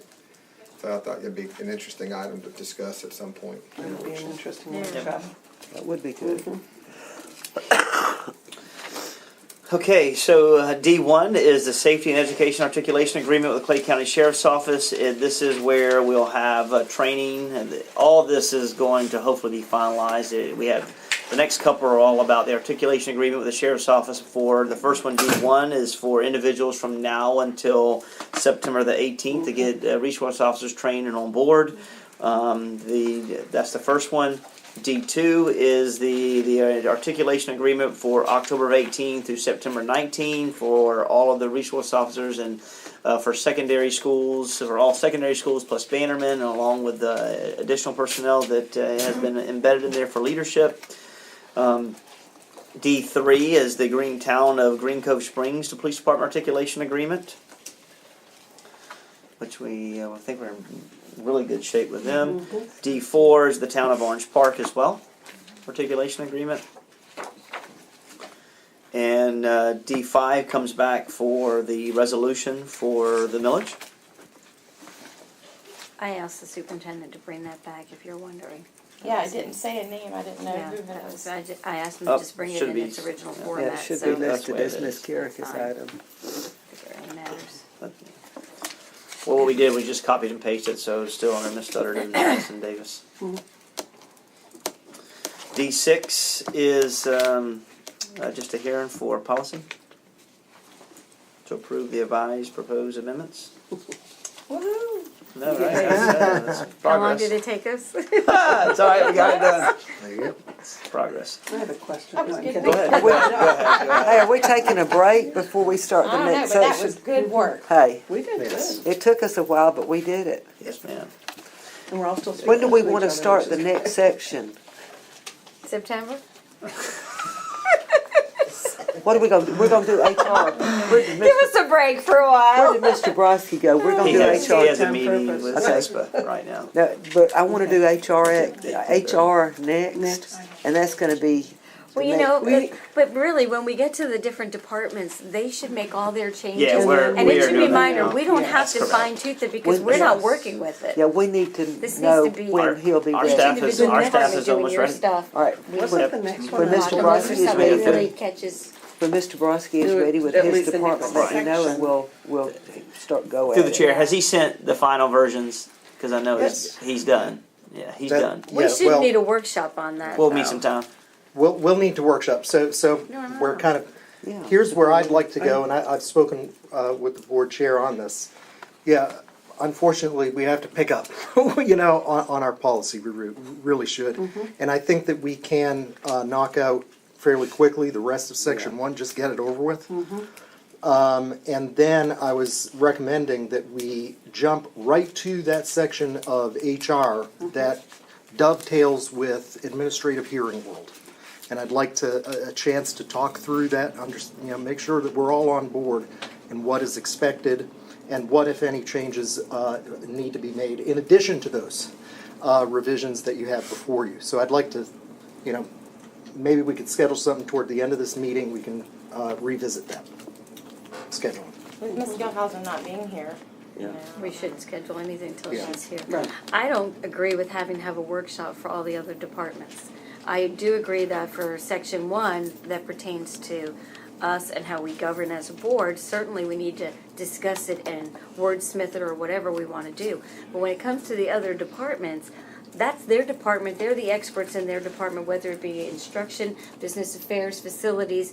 They should be with the attorney making the changes that they feel are going to best benefit them and their department, and just bring it to us. And if we have questions, we can ask at the agenda review or at the Which is- I'd general rather meeting, have a but I don't workshop to- believe. I'd rather That's have a exactly workshop what- to be able to ask questions Go of, ahead. why did you change this, and so that we are in the loop. I wouldn't want to do that at the agenda And we can do review. and in relationship to that, and for both, instead of doing it in an agenda review and extend this, I would prefer the workshop and go over individual, like HR. We might can knock out- And if we can do Do them all at two once, or okay. three at the same time, You and know, say, I don't okay, think- we're gonna suggest 2 hours Yeah. for this. I don't think it'll And be take- able to try to get through as It many Just as keep we in It can. shouldn't mind, take they're the nearly experts as in their long department. as Yeah. how many days do we Absolutely. meet? You 3 know, and we 4? shouldn't be But they're telling them also- how to run. But there are also concerns that we hear about that we can then, and from previous years, I mean,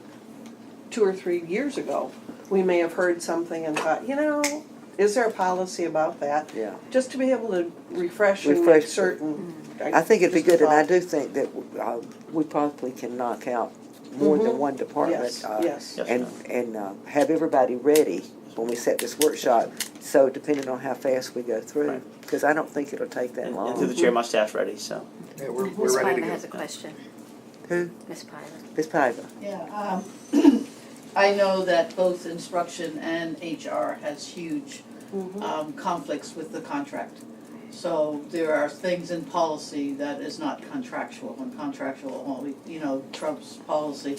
So I didn't know that they were ready to go because no one's talked to me about it, but I would like to see some sort of workshop because I Yeah. will have big Yes. problems.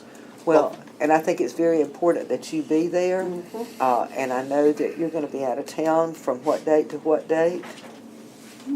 Saturday to 18th. 18th. Yeah. So we don't want to schedule it between the 1st and the 18th. Well, that's. Out of a courtesy. Yeah, I would Between imagine the there would first be and a the lot 18th because for it's all of got, us. there's, You're gonna be there's, gone. Yeah. We're there's gonna be. Oh, we're many gonna be gone parts. We're gonna be last gone too, week. so. That's right, yeah. we, that's There one are of, many that's one of parts the that other are in ones. conflict Seriously, with contracts. either It's the August or summer off. September. Yeah. Yeah, August after Yeah. the school year begins. Yeah, I would think so. We could start one and then. And really, that gives HR a chance to reach out to you and see. Yeah, because I didn't know talk, that they were even. see what changes they need to make and, Yeah, yeah. Really, because Okay. July is full, that's already, 3 weeks Yeah. into June, Yeah. and July Yes. is full of budget, Yeah. so it really becomes very And travel. taxing. Mhm.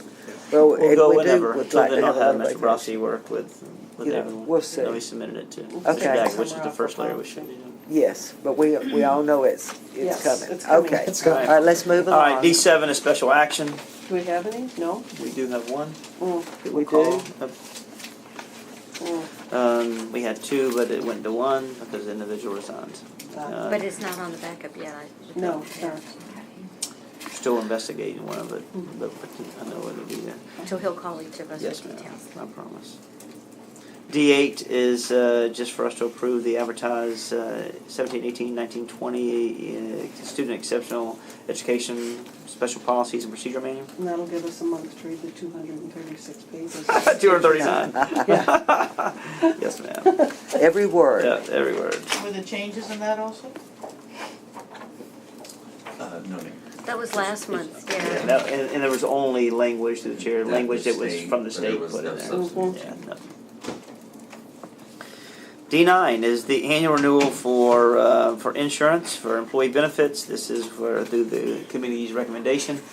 As you're the backup, the original identification was 29% increase, and through the committee legwork, it is now being recommended for 11% overall increase negotiated with the United Healthcare. Anything, Sheila, you want to add? Yeah, Sheila. Just will sit here, okay? You want me to pass Unless you need this me out? to stand. I think you have your backup that I sent. Yeah, I can pass this out too. And then I asked for a document to be Bill. I'm gonna pass something to Bill. Bill.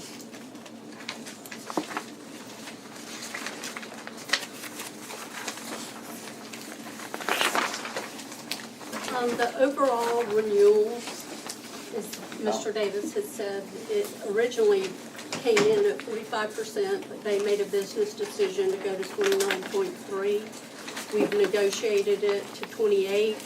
And then the insurance committee, after looking at many different plan designs, settled on option 6, which brought back 11.08% increase. That's on the medical. And I'll go over the plan design changes with you in a few minutes. Going over the rest of the products, medical gap insurance, the initial renewal came in flat. I know it says 17% decrease, but that was after some negotiations. And that 17% will be only to employees because the board does not contribute to that plan. The dental came in with a 5.08% increase. We had negotiated it flat, and then we were able to further negotiate both plans down to an estimate of about 5%. That's a combination to the board and the employees, because remember, the board contributes if an employee elects single dental and they're on Plan B, which means they have no medical. The accident, injury, critical illness, and whole life will be moving from Unum to Aflac.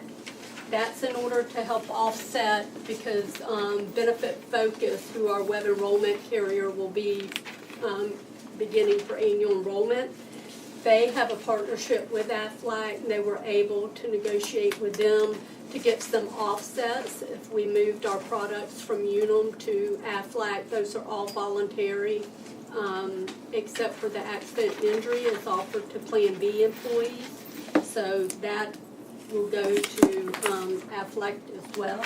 They're all very comparable.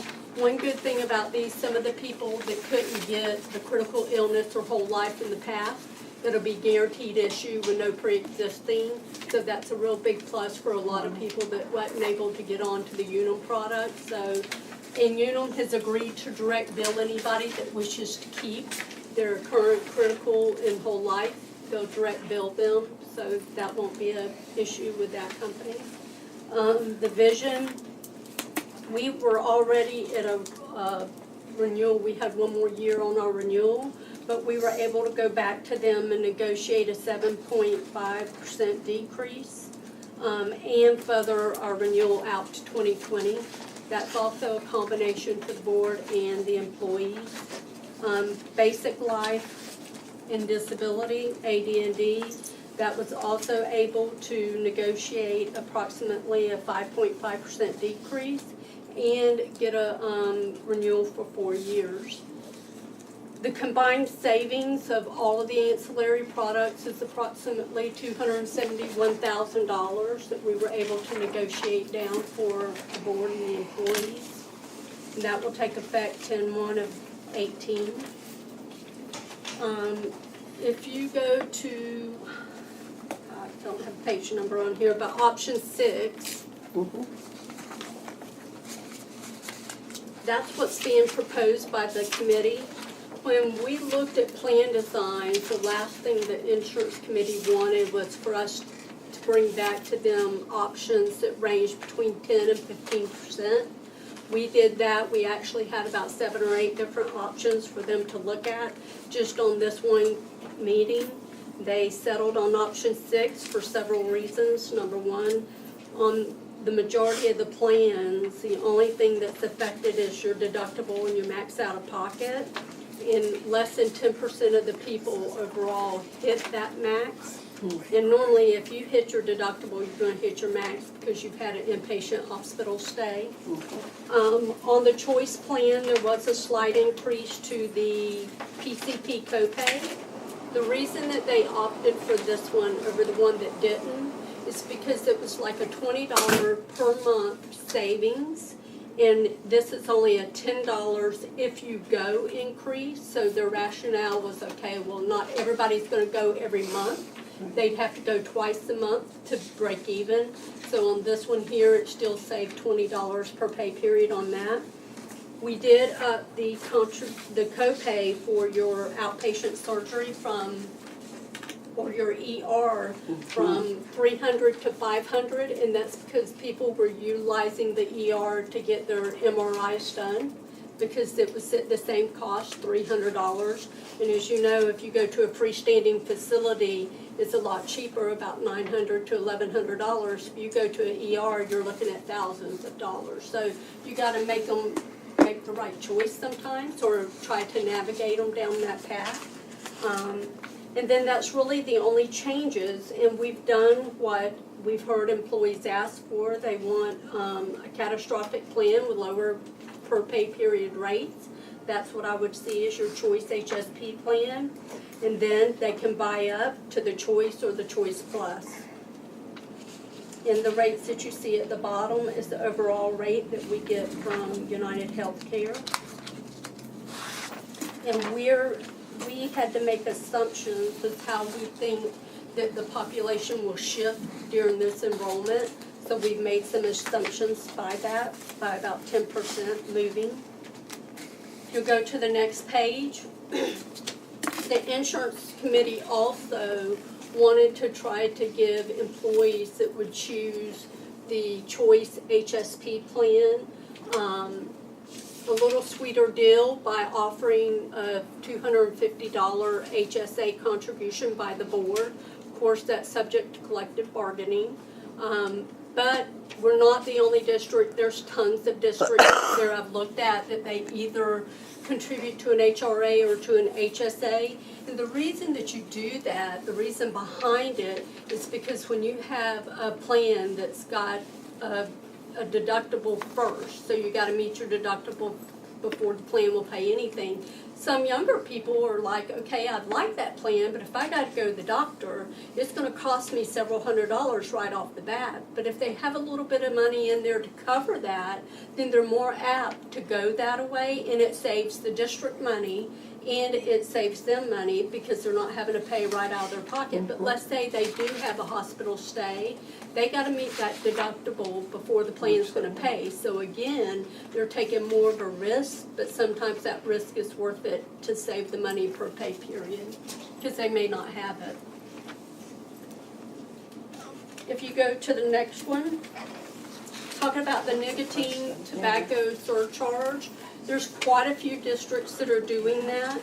Some of them is Seminole, Palm Beach. The nicotine surcharge it would be applied when we ask on their open enrollment, because it will be a mandatory enrollment this year. The $25 per pay period surcharge is if they say yes, that they use nicotine products, whether it's chewing tobacco, smoking, any of that, it would be on top of what they would pay per pay period. Now, we're not trying to do that as a punishment. We're trying to get our people healthier. CDC says that anybody that uses nicotine, it costs the district or the employer about $3,300 each. And that's in lost productivity and additional claims because they have more bronchitis and different medical issues. So we're assuming that someone will self-report. Yeah, because we're gonna make the affidavit very Okay, I was just curious, I strong-worded. mean, I would think that would be easy for people to say, no. And I you don't will use- have that, but the purpose assume of it that's is also to, the one the because doctors- if they say yes, we will offer them a free program that they can go through to try to help them quit, whether it's nicotine patches, if Right, it's right. classes, all of that.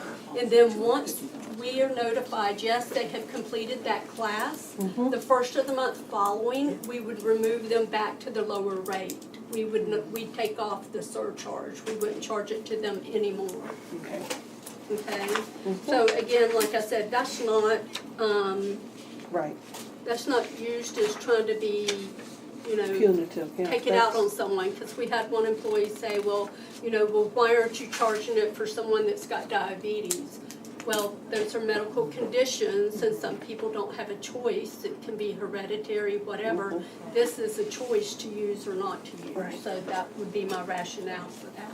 And insurance companies do that with health credits, you Yes. get your annual physical, you are That within was your, the- your BMI is within the range it's supposed to be, you get these credits up to, I think my husband's like up to $300 per.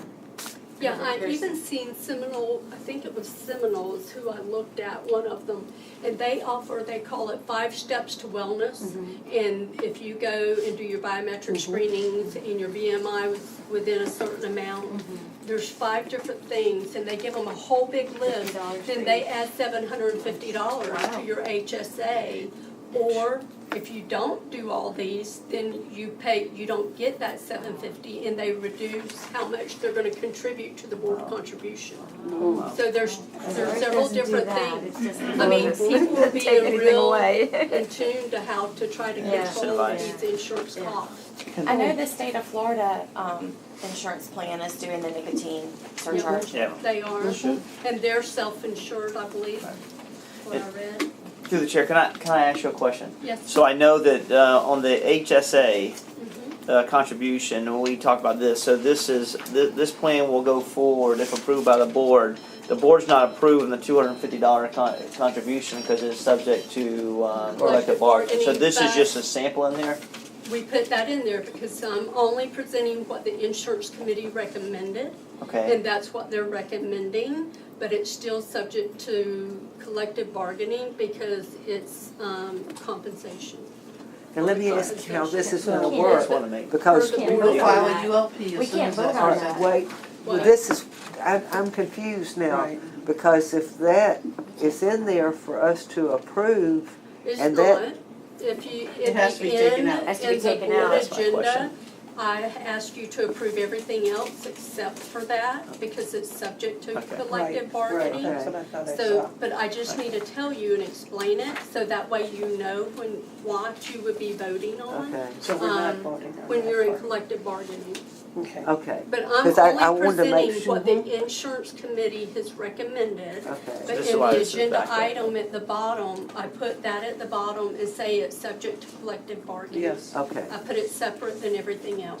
I mean, well, Okay. how, Sit in there Because without- you're only Okay. voting on plan design, you're not voting on this or on the per pay period rates. You're only voting on what the plan designs are gonna Family be joint pack. for 18-19. Okay, because that was my concern, is I thought, So that's how can we just- vote on this You're and not, but I not hold wanted to you up explain with it and getting our present what insurance? they recommended. Can we remove that from the backup? That shouldn't be on the backup at all then.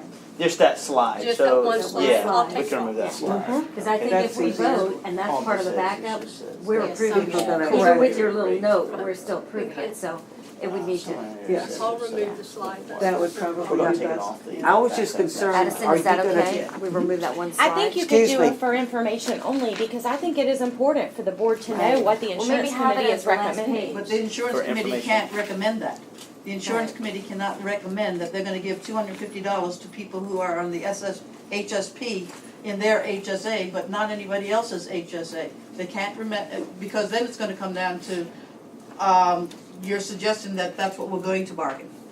No, I don't agree with you. First of all, I don't know where it says that the insurance committee can't make a recommendation for Not that. with money. Yes, they can. The whole thing is money. It's all about No, premiums. they're not. Who pays what She's talking about is what is bargaining. collectively bargained. She's talking Who- about the salary. That's Again, what's going- who pays what is collectively bargained. But that doesn't mean the insurance committee can't recommend an overall picture of finances. The whole thing is finances. My concern, Ms. Gann, was that we didn't want to slow you down on being able to have an open enrollment of our employees to be able to sign up for insurance. I was trying to figure out how we were going to do that when you don't know how much we're putting Going to be forward. contributing. Well, if you will look at the agenda item at the bottom, I put on there subject to collective bargaining. If approved, and this is only for the HSA, not for all the other benefits, because again, you're approving benefits, you're not approving what everybody's gonna pay per pay period, you're approving the design. We've got to just make sure that people understand. I'm gonna say, only for the HSA, they're gonna get $250. That's bargaining. So through the chair, I will look at status, why I posed the question today, to make certain that we're all on the same page. So I will look Yeah. and determine whether or not it needs to be informational purposes only, whether it needs to be eliminated, or within these documents, so. You might look into what's legal and not legal. Yeah. We also have employees who are not collectively bargained, who take our insurance. And so that's part of, we're approving benefits for True. different bargaining units and non-bargaining units. Yes, ma'am. So they have a right to know as well. It would be nice if we were through with bargaining, Yeah, it can, there's no way but there's no way. If you go on to the medical and loss ratio page, you can see that our claims from March of 17 through February of 2018 is running at about 108.4% loss ratio. Premium versus claims incurred, that just backs up what the summary was, just tells you about it. I wanted to show the deductible utilization, that tells you about the deductible and max out of pocket. And as you can see, the average is about 10% or less that people actually meet. And it breaks it out by plan for you, is how many lives you would be touching. And of course, the Choice HSP is gonna be higher anyway, and it's not, which is surprising, but Choice Plus is. Because on the Choice HSP plan, you have to meet your deductible before the plan pays. We've already pretty much went through all the ancillary renewals, so we really don't need to go through those, because I've already told you what they came in at. Every one of them is a reduction. The plans with Aflac are very similar to the plans that we have today, so that won't be a real big change. As I mentioned earlier, we will be having a mandatory enrollment. That is due to the new web enrollment system and not being able to get the information from the current carrier. Plus, it cleans up everything, so that will begin on July the 24th. And Sheila, I thought that, excuse me, one second, but I thought that the one lady said at the insurance committee meeting that the Affordable Care Act requires an active selection by employees every year? That's only on your FSAs and HSA. You have to reselect those every year. The district, or we can make it, it's up to us where we want to do a passive enrollment or make it mandatory. And normally, we just let it all roll over unless there's significant changes. And with changing from one enrollment carrier to another, now's a good time to clean it all up. And also, it gets people to look at like who their beneficiaries are, because sometimes they go through a divorce and they don't think to change it. So it just cleans things up, and it gives this new company, and that's what they also prefer. And they recommend as a business practice is to do a full mandatory enrollment by all employees. And we've already started advertising all of it. Okay. Any of y'all have any questions? I think if we do, we will be calling you. I'm sure. Thank you so much, Ms. Gann. Okay, Mr. Davis, That's it. that's it. That's it. Thank you, Sheila. I do have one item that we can see on June the 7th. We are supposed to have a executive session directly after our board meeting. I'm asking if we could move that, and I know Ms. Skillhouse is not here. Can we move that? We're having on June the 18th. We're having our next workshop. Can we tack it on to that? And that board agenda review is going to be really fast. Instead of the executive session on the 7th, you Yes, want to ma'am. cancel that? Cancel that and then put it works for on me. June 18th, just tack it on to. Okay. Well, there's no school and no mentoring, so I wouldn't have any objections. What about Works for me. June 8th? Now, that'll be And the our Monday agenda after we review get on back from Tampa. Yeah, On the 18th, are we at 9:30? at 9 o'clock. We're 9 o'clock. It said I 9:30 thought I had on seen your. some things yes, that said it 9:30, and I was wondering where 9:30 on that. your sheet. Where did 9? But we're actually 9 o'clock. Is that one of the ones we were tying into something else? No, ma'am. No, that's We July moved it. 23rd. Should be 9 o'clock. 9 It o'clock. is So it 9 should o'clock. be Yes, 9 ma'am. o'clock. Okay, 9 so o'clock the on the email is 18th, incorrect. plus executive session. It's okay. That shouldn't interfere with anybody. It's summertime. And we'll be Are there back. disciplines next, on Thursdays at 7? Yes, ma'am. I bet there are. There are. They're There's End of the 4 or year 5. So what time are we starting? 3. I'd say 3. Is it 3:30? It's scheduled for 3:30 right now. We were gonna discuss whether or not we needed to move it earlier. Yes, if ma'am. you were still adding cases. I think we're good. I think right now that's all we have is we have 5. You think y'all want to meet at 3 or 3:30 then? It's up to the board. We've got I have it 5. on my calendar already at 3:30, but I can move it to 3. I don't have anything. And I'm 3:30? fine with 3 o'clock's whatever. fine. What do you want? Let's do 3 o'clock, then we Okay. won't be in a Alright, hurry. 3 Have we Sounds good. notified the parents? Gives us time to go have dinner. We'll make sure. That'll give us time Just to, my colleague, just something. make sure we notify parents. Just move up to Okay. 3 o'clock. and let's see, any other comments from the superintendent? Okay, next is board comments.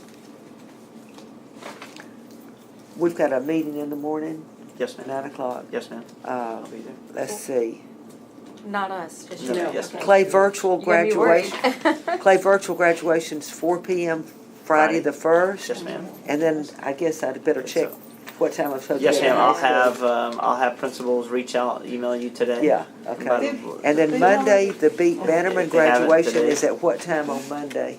I believe that's a 1 1 o'clock. o'clock. 1 o'clock? Yes, ma'am. We're ahead Okay. of time at 12. And then the last day of school is half day on the 6th. We have disciplinaries on the 7th at 3 and school board meeting. Everybody going to Tampa for the conference? You're not. I'll be out of town. Is Ashley You're not going? going, I'm okay. not Is sure if Ashley Ashley's going? I don't know. I've had a family trip planned for a year. Oh, well, that's That's understandable. your cruise, right? Ms. Bush, is Good. Ms. Gilhousen going to the conference? Well, she was doing her registration on her own, so it didn't go. But I'm the going. 3 of us Yep. are going. Yep. All right. I And then, thought she said she was, but I I'm thought not. she was too to I finish think up. I thought she was going to finish That's up. right, she planning. was okay. working on And then on the Yeah. 18th, we've got Hours. the agenda review at 9 plus Yes. executive session. And then on the 28th, we've got our July School board meeting. Our July board meeting on June 28th. Correct. Yes, ma'am. Okay. That gets us into the near future. Okay. Okay. I will. At get- least we know where we are. I was so afraid they were gonna have something and we forget where And then it the is. 24th workshop is moved to the 23rd. Just a minute. Because we have our budget workshop at 1 o'clock. Just a minute. July, 24th correct? of what month? July, Here we go. yeah. Wait a So we have minute. an agenda So review at, Sweet again, it Sensations says at 1. 9:30. Sure, and I think. Yeah, for some reason it says not. That one was 9:30 because she was That's trying to tie it into 9:30, the afternoon. Okay, and then 1 Okay. o'clock is the Right, other. So so there on the wasn't so much gap between the Yeah. two Yes. meetings. So on the 23rd, we meet for agenda review at 9:30, Correct. and then 1 o'clock is the tentative budget review. Yes, ma'am. Right, and then the 31st is the public hearing, At 5:01. 5:01. Do not come at 5:00. No. What day is that? 5:01, that's a Tuesday. Tuesday the 31st? Yes. Okay. Oh, that's And then not in our- my calendar. Does Then we're everybody back to know? August. Wait, and tell me again, starting 5 o'clock? 5:01, August 2nd is the And that's board a budget meeting. one. August 2nd is the board meeting. And then here we go again. And Okay. rock and roll on the 7th. Any other teachers show comments up. for the board? Okay, meeting is.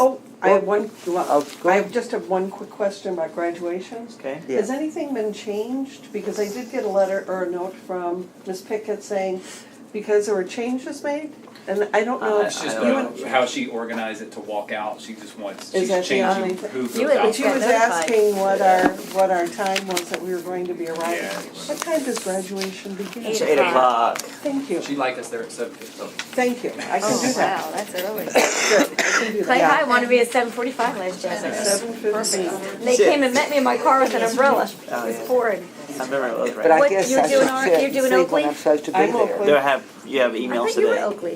What is that? No, ma'am, I'm Oakley next year. He's going to, He's you're next year. Keystone. Yeah. Keystone. Where Where are are you you going going? this year, Clay Keystone? High. Clay, and Ashley's doing Orange Park? I don't know. I'm Middleburg. I know where I'm supposed Where to you going? be. Clay High. Okay. Mike and I are going together. We were together at Keystone last year, now we're at Clay High. Together. Okay, meeting is adjourned. George.